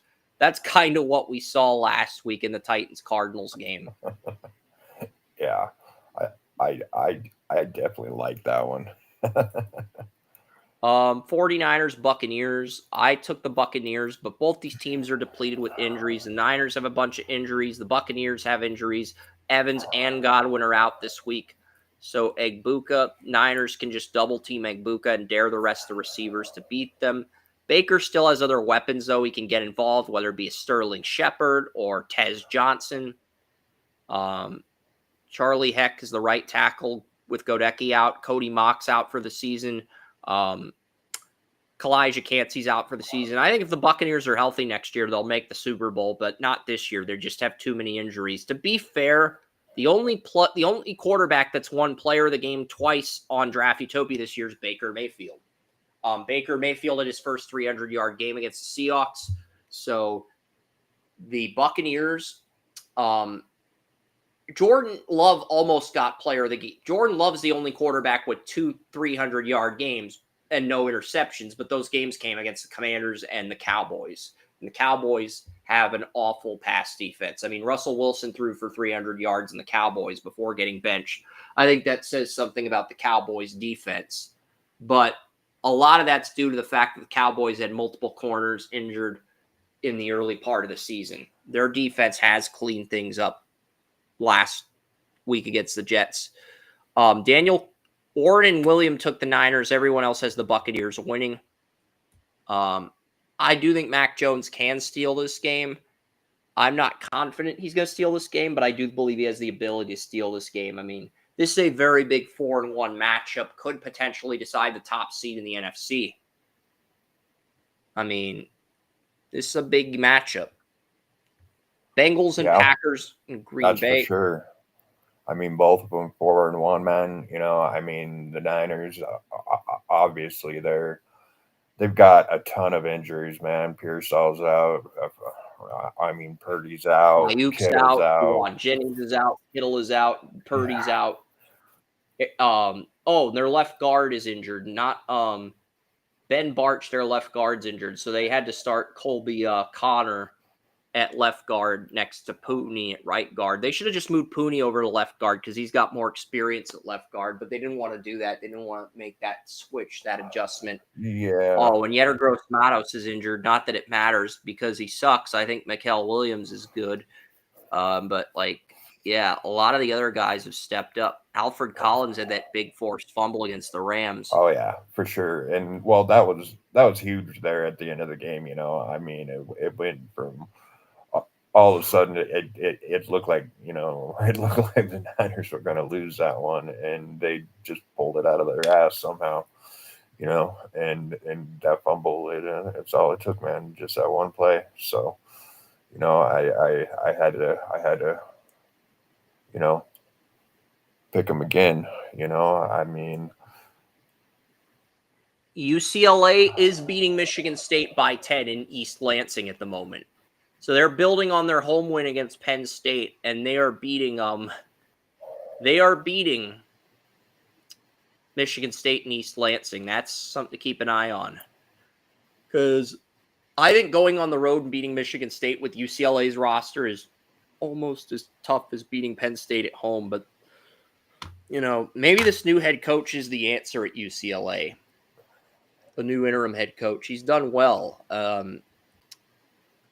And that win against Penn State was an emotional high for the program. Yeah. Cincinnati, Green Bay. I'm taking the Packers to win this one. I do think the Bengals beat Pittsburgh on Thursday night. I think the Steelers are going to slip up in one of their next 2 games, so that the AFC North is more interesting for the Ravens after the bye week. Yeah. But I think they beat the Browns this week and slip up against the Bengals. Yeah. And Joe Flacco, I don't think he's going to sweep Green Bay, but I think he might beat Pittsburgh on Thursday night in the home game for the Bengals. We'll see. Well, that's who I got as the Bengals. So we're definitely going to see. You know. I do think the Bengals are going to win one of the next 2 games just to make things more interesting in the AFC North division. Oh, so then I look over and I'm the only one. You're the only one taking the Bengals this week. I'm probably going to be the only one taking the Bengals in week number 7 when they host Steelers. Maybe William joins me. We'll see. Yeah, maybe. See. We'll see. Quick update here. the Illinois defense and their running game are playing really well against Ohio State, even though Ohio State's up. But that passing game, man, they cannot get Illinois cannot get anything going through the air. Well, they've got Altmaier at quarterback, but I don't know what's happened. He threw one of the stupidest interceptions I've probably seen all college football season. He had a receiver coming over the middle, and he was blanketed. Altmaier threw the ball. He threw a rocket. It was tipped, hit off one of the hands of the receiver, bounced up in the air, and was intercepted by a linebacker. And it gave Ohio State a short field, which Ohio State ended up scoring on, and that's where their touchdown came from. And otherwise, it's just been a field goal. There's only been really one drive by either team that's really been for any yardage. Yeah, and Ohio State leads that game 10-0. That's one of the games I'm getting on my split screen. The other three I'm getting are Missouri, Alabama, Pitt, Florida State, and Central Florida, Cincinnati. Oh, look at this. Yeah, because I have Xfinity, and Vince Vaughn and Owen Wilson showed me the fan view. They showed me the multi-view ad, which is so I get 4 games on my screen at once. Atmeyer almost threw a second interception off a tip ball. You got to figure out what the hell he's doing. So yeah, and the Illinois defense caused Ohio State to punt, and Illinois looks like they're starting to try to drive. So we'll see how that goes. Start of the second quarter, 14 minutes left. Yeah, and I can view full screen. I can click on any of the games to view full screen here. This is pretty nice. So yeah, I had the scores on the side. I didn't really view anything full screen, but now I've got the games viewed in full screen. And this is pretty nice. I'm not gonna lie. Georgia, LSU are 10-11. Memphis is 12. My updated poll for the top 25 playoff. Lions, Chiefs. I've got the Chiefs winning. The Lions are not going to have Terry and Arnold, their best corner. That's going to matter. Them not having Terry and Arnold. They may not have Kirby Joseph or Brian Branch. They're both game time decisions. They may not have DJ Reed. Rakestraw's already out for the year. I think the Chiefs are going to win this game. They're going to bounce back on Sunday Night Football, and they're going to beat the Lions. Oh, and guess who's refereeing the Steelers-Browns game at Acrisure? Ron Torbert. Not only do I get the Steelers, I get to listen to Ron Torbert penalize teams for 3 hours. So this is what hell is like when you die and you pass away. This is what waiting in hell is like. You get 3 hours of Ron Torbert, like the definition of purgatory. It's like you look up purgatory in the Webster's dictionary. That's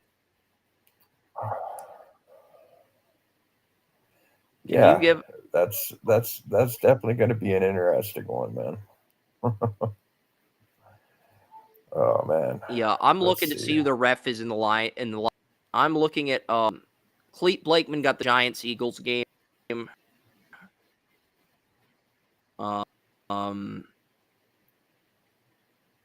Who's getting Ron Torbert's getting the Brad is getting the Craig Rolstad's getting the Lions Chiefs game. Interesting choice. Let's look up Rolstad's history with both teams. I do think the Chiefs are going to win regardless of who's reffing the game. I'm just genuinely curious what the history is with Rolstad. He called the Chiefs-Steelers game on Christmas last year, and in that game, the Steelers were penalized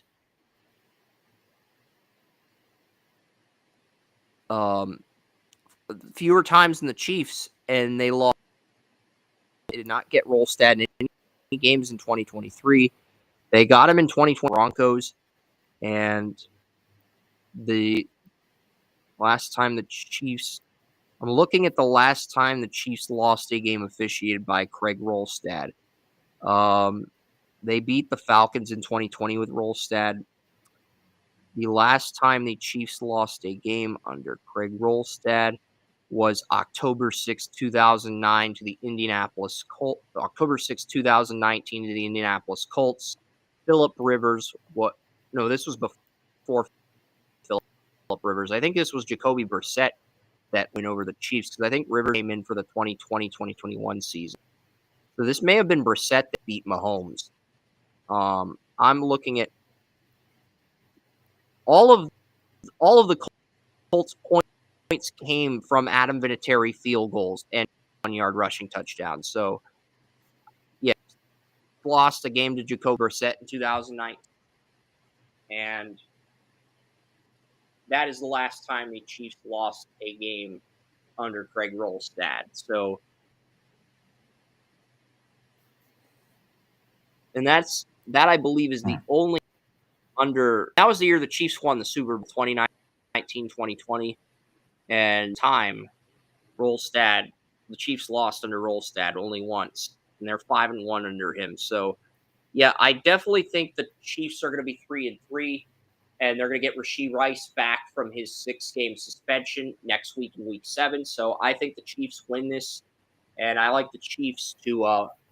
Majority of our audience took the Lions.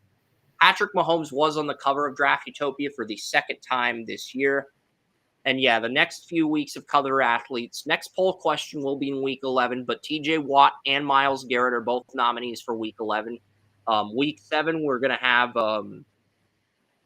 Jamar Chase on the cover because he's injured, unlike Burrow, and I did want to get a Bengal on the cover. Week 8, we're going to have Drake May on the cover. Drake May has done enough, I think, to earn at least one cover appearance on Draft Utopia. Oh, definitely. The Patriots play the Browns in Week 8. So Drake May is going to be our cover for Week 8.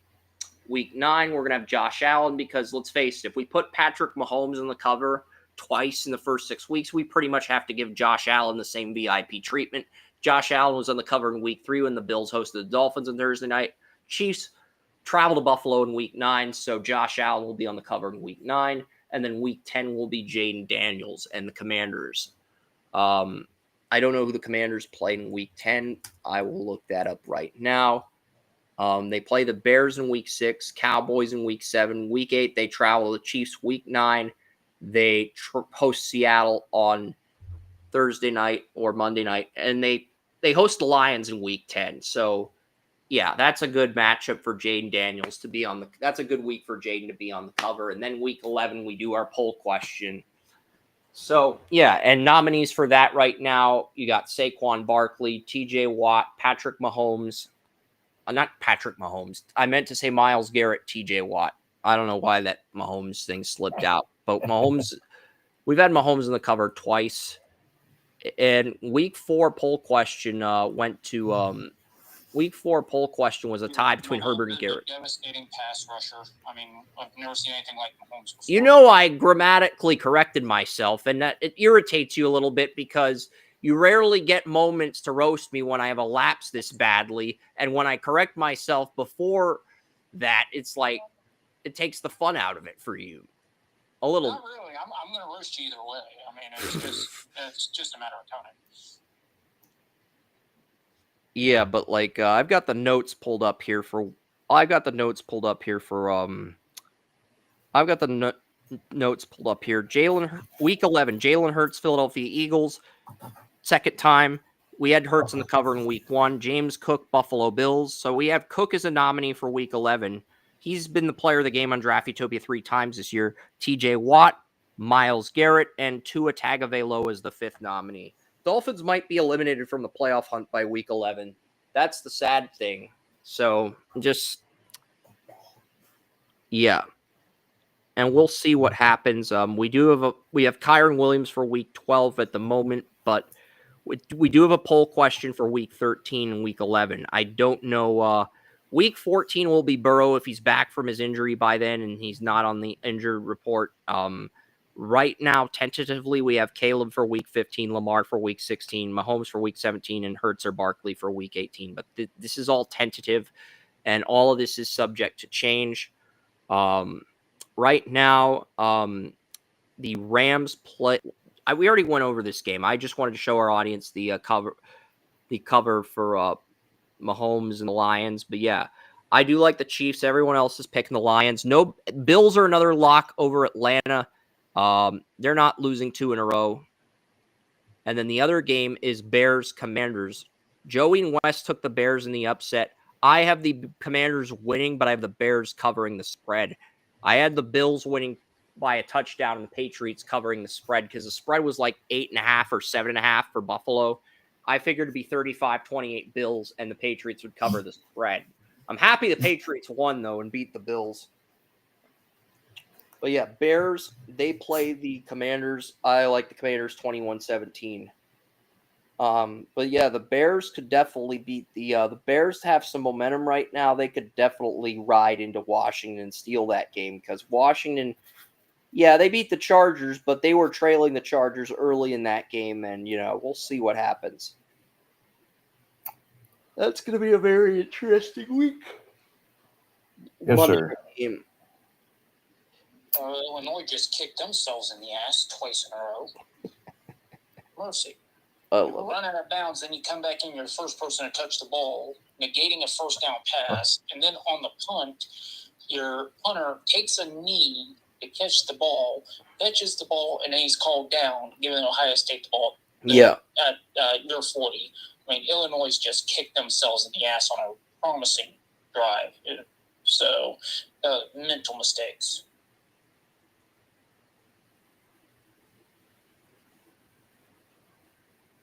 Yeah, definitely, for sure. I mean, this is something where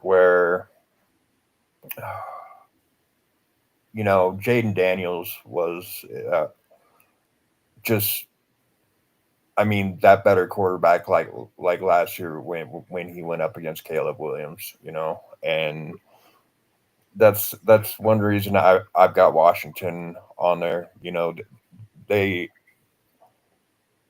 They might not have, as many of the skill positions that Chicago has, but I definitely like Daniels more than Caleb. And I think feel right that he now can the win. only 2 guys that are guaranteed second contracts are May and Daniels. I think Caleb and Bo Yeah. Nix will probably get 5th-year tenders. Penix might get a 5th year. I'm not ready to give up on McCarthy, but based on current projections, he looks like the odd man out if there is one. I could see all 6 guys getting 5th-year tenders, but I would give that a 25-30% probability at most. And I would give all 6 QBs getting a second contract like a 10-15% probability. Yeah, I don't see Caleb getting a second contract. Jane Daniels obviously can, if he doesn't, get killed first. But by the way he plays, he's already starting to figure that out as maybe learn how to slide or duck. As long as the Bears improve from last season and they make the playoffs by year 3, Caleb should get a 5th-year tender. If he wins a playoff game, he'll probably get a second contract. It just depends. Yeah, definitely. It just depends. Like I said, I see Drake May getting a second contract, and I see. You said Illinois is making. You said Illinois is making really bad mistakes. Joey, Illinois cannot be screwing up as badly as Beavis and Butthead. There was an episode of Beavis and Butthead this year where they mistaked a can of mace for cologne. Yeah, that seems like what Illinois is doing to themselves. Yeah. Well then. Okay, it's great. That's a bit much. There's still 10-0. I mean, it's not like Ohio State has that big of a lead on them. So I mean, I like Altmaier, and that would have been the first interception he would have thrown this year. And even though Joey described it as the worst interception. But, other than that, I think he's definitely has a chance, to. I'm not sure if Illinois can win this game or not. Being Florida State just 10 tied nothing. Pittsburgh. Alabama with another defensive stop, but it's. I figured Ohio State's only potential losses on the schedule would be this game and the Michigan game. And if they win both of those, they're probably going to be 12-0 entering the Big Ten championship against Oregon or Illinois, winner of today's game. Yeah, and that's the one thing that's really gonna have to decide what is happening with this team, and whether But or yeah, not they Penn can win State pretty much killed their chances to make the playoff with the loss to UC. Right now, you're looking at Ohio State, you're looking at Oregon, and you're looking at can Illinois or Michigan finish the season with one loss and sneak into this thing. One loss to Oklahoma and sneak into this thing. That's basically what you're looking at. So if the Big Ten gets 4 teams, it's going to be Ohio State, Oregon, Indiana, and Michigan, more than likely, with Illinois losing to Ohio State and to Indiana. Yeah, for sure. But which means Illinois' defense holds again. Illinois' got a great defense. They've got Gabe Jacas at edge rusher, and they've got a really good corner, Joey. Illinois is a great defense. The only time Ohio State scores on short fields. Illinois' offense is literally kicking them in the ass. I'll pull up my grades for Illinois one more time, and then we'll sign off. But yeah, my potential grades for Illinois players. J.C. Davis, the left tackle, I've got a 90 on him. Gabe Jacas, their edge rusher, I've got a 92 for potential. And then Xavier Scott, a 90. But then I've got Torrey Cox and Matthew Bailey also graded as starters in the secondary. So Illinois' got a great edge rusher, great secondary.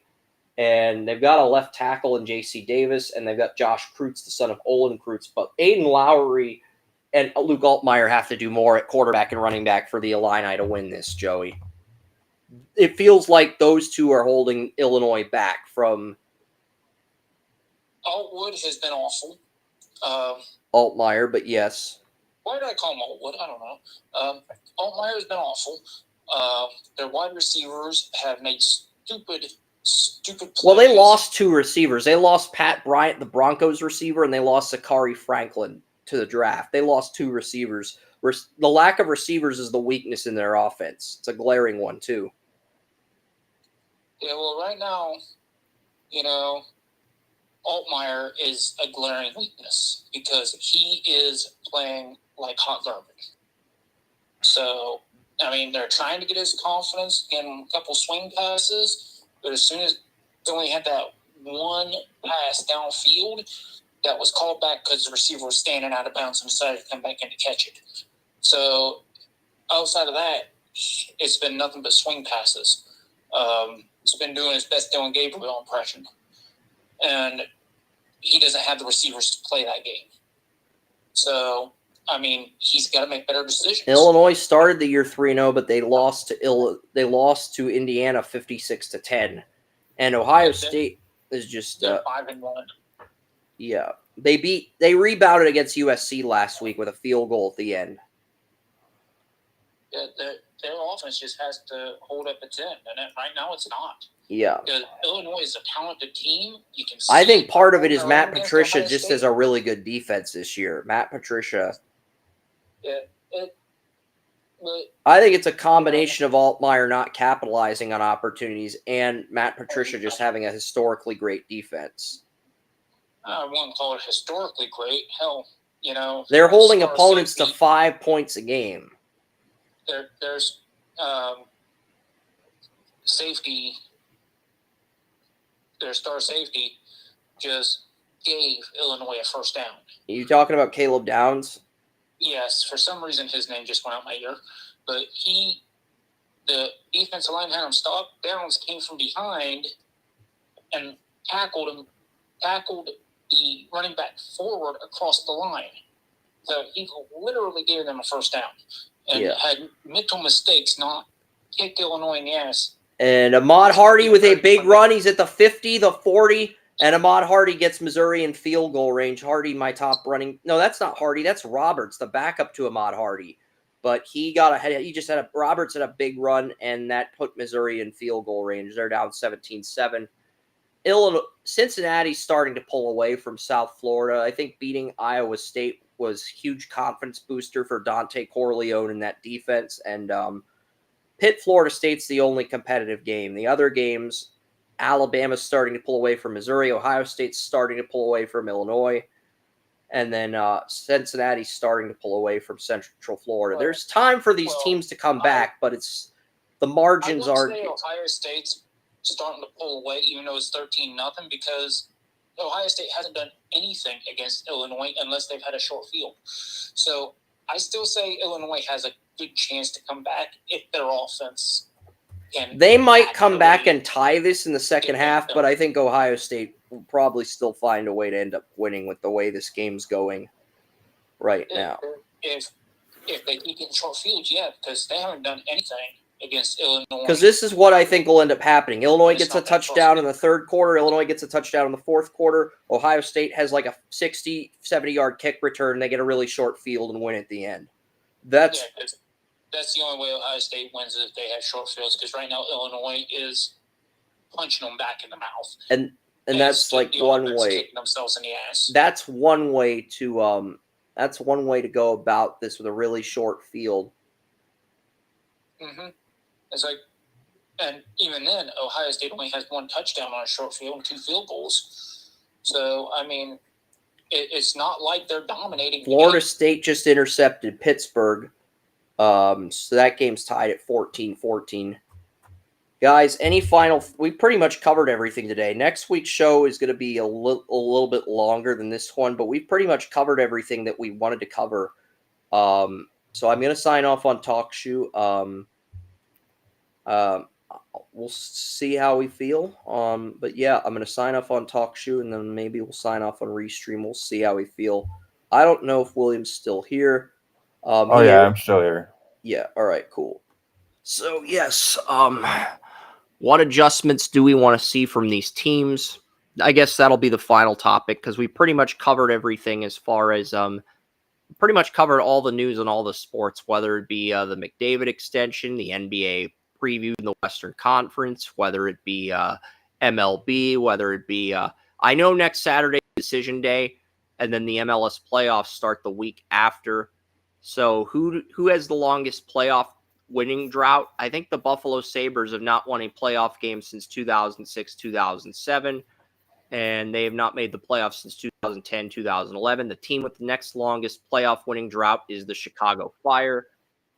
They have not won a playoff game since 2008, 2009, and that right to play Columbus playing round. And the Philadelphia Union have Andre Blake back from an injury. Blake came back 3 weeks ago, and number 1 seed with a healthy Andre Blake. So home field's going to go through Philly. Joey picked Cincinnati to win the MLS Cup. I picked Lionel Messi and Miami. But it looks, with Philadelphia locking up 1 seed, it looks like Cincinnati and Miami, the 2 teams that Joey and I think are the 2 best in the conference, may have to play each other in round 2, with the winner getting Miami on the road, unless Columbus or Chicago can knock out Philly. Because the winner of that play-in game between Chicago and the Union. Chicago has 10 returning starters, and the Crew won the 2023 MLS Cup. So those are both dangerous 8 seeds for a top seed like the Union. And remember, back in the COVID year, when they had 18 teams in the playoffs, the New England Revolution, as the 8th seed, knocked out the 1 seed Philadelphia Union with Bruce Arena. So I think both these teams could upset Philadelphia. It just depends. Andre Blake is healthy now. If he wasn't healthy, I'd be picking one of these teams. I don't know if I can do that. I think if Columbus were to win the play-in round, I probably would pick them to upset Philly simply because of the experience, the coaching. If Chicago beats Philly, I'd probably take Philly. But yeah, that's the thing right now. Oh shit, number 5 on Illinois is injured. Who is that? Is that the running back or the receiver? Let's see. But yeah, the decision day and the MLS playoffs, because there's not really a lot of soccer games on right now. I think there's a few games tonight, but decision day, the final week of the MLS season's next Saturday, and we'll know all the playoff matchups by then. But like right now, Chicago only trails Orlando by a point, but Orlando's got 2 games left to play. As long as they win one of those 2 tonight, we are pretty much guaranteed Columbus and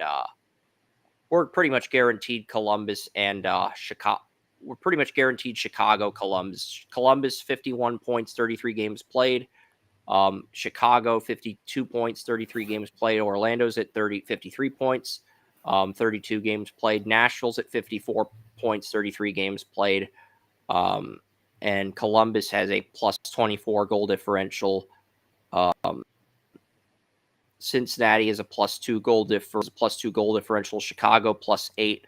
So Nashville would win the tiebreaker, and then everyone else just had more points. Right now, it's looking like Dave Tepper is going to get a home playoff game for Charlotte FC. I never thought I'd live long enough to say the words Dave Tepper and home playoff game. Right? Yep. Yeah. New York City FC 2021 MLS Cup champions would play Charlotte. That is a winnable game for Charlotte, but I think Charlotte would lose to Philadelphia. They would need the Chicago Columbus winner to knock out Philly, and it's like the fear of a longer playoff drought than the Bears.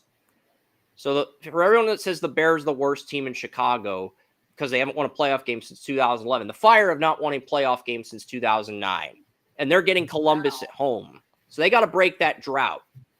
They have got to piss off. Ohio State's going to be pulling away. Yeah. They got to piss off Jimmy Haslam and break that drought. I mean, the Chicago Fire, they pretty much have to break that playoff drought because you haven't won a playoff series since 2009, which was against Columbus. That was the last time the Fire won a playoff game, 2 against Columbus, and it looks like Columbus will be their opponent in the play-in round. And the Fire are getting a brand new soccer stadium, which has been confirmed by the government at the same location the White Sox wanted to build their new arena.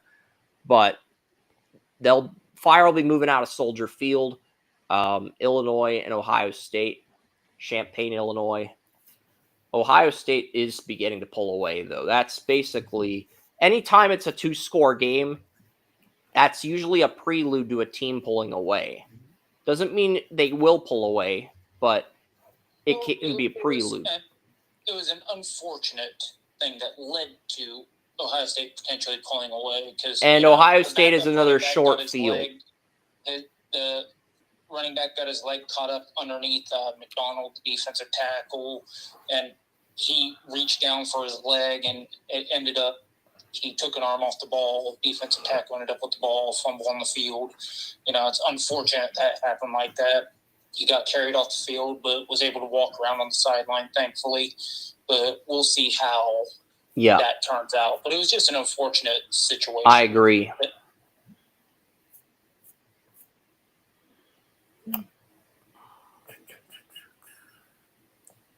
On Thursday, the Flyers, the Eagles, and the Phillies all lost in the same night. Something like that could happen this week with, I think the Blackhawks play tonight. I think the Illinois plays Ohio State right now, and I think the Cubs play tonight.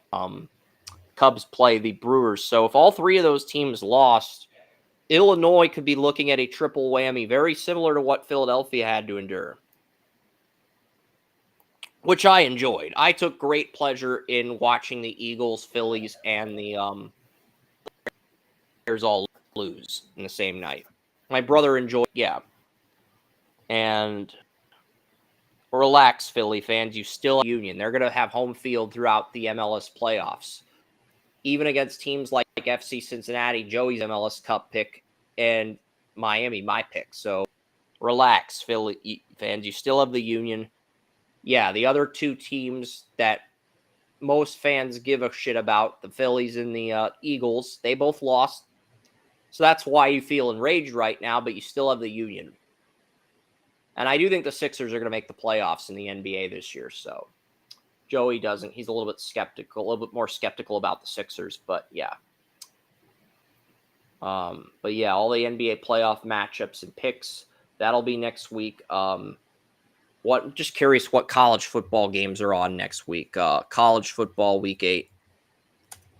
Then we are signing off. I know I keep saying we're going to sign off, but we're probably going to sign off at halftime. I just think, okay, so yeah. Next week we're getting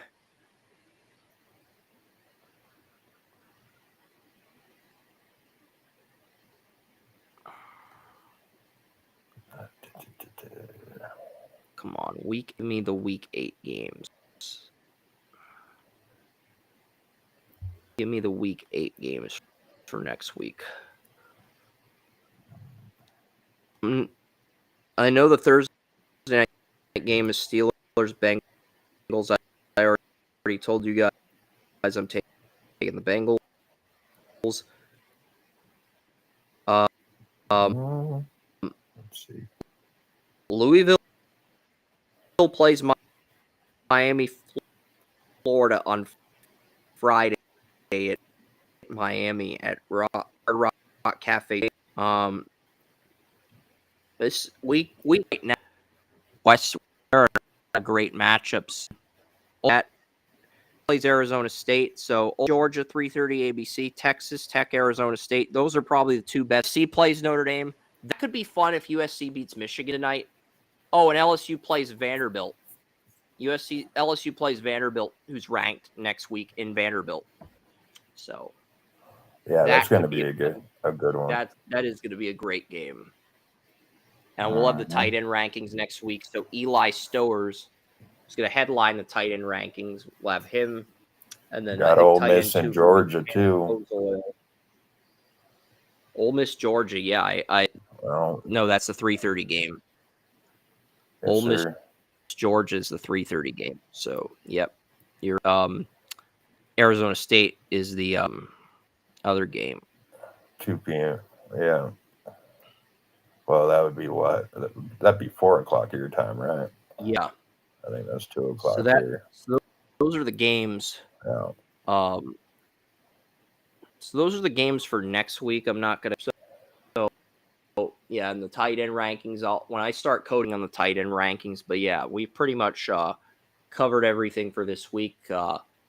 Most of the games are about ready to go to halftime. Missouri could get a field goal before halftime. Cincinnati leads comfortably over Central Florida, and Florida State and Pitt are tied. So, yeah, I've already signed off on TalkShoe. I am getting ready to sign off on Restream.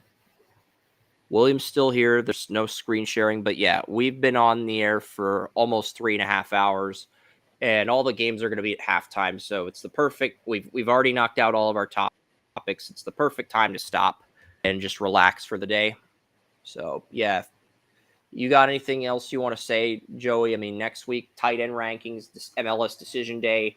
And we're going to also have the NBA. We're going to have the NBA playoff projections as well. So all of that is going to be next Saturday. And then the Saturday after that, offensive tackle rankings on the 13th anniversary of Draft Utopia, along with the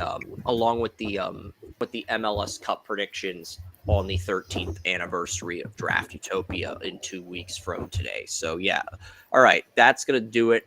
Chris Ransom, William Yanish, Joseph Potter. We're signing off. Enjoy your Saturdays and keep watching college football. Make sure to hit that like and subscribe button during halftime if your team's not playing. So long. Yes, sir. And check out the Under the Bleachers interview that we did with Savannah. That is a really good interview, and I recommend you watch it. Definitely. I'll be doing some sharing on that here in a bit.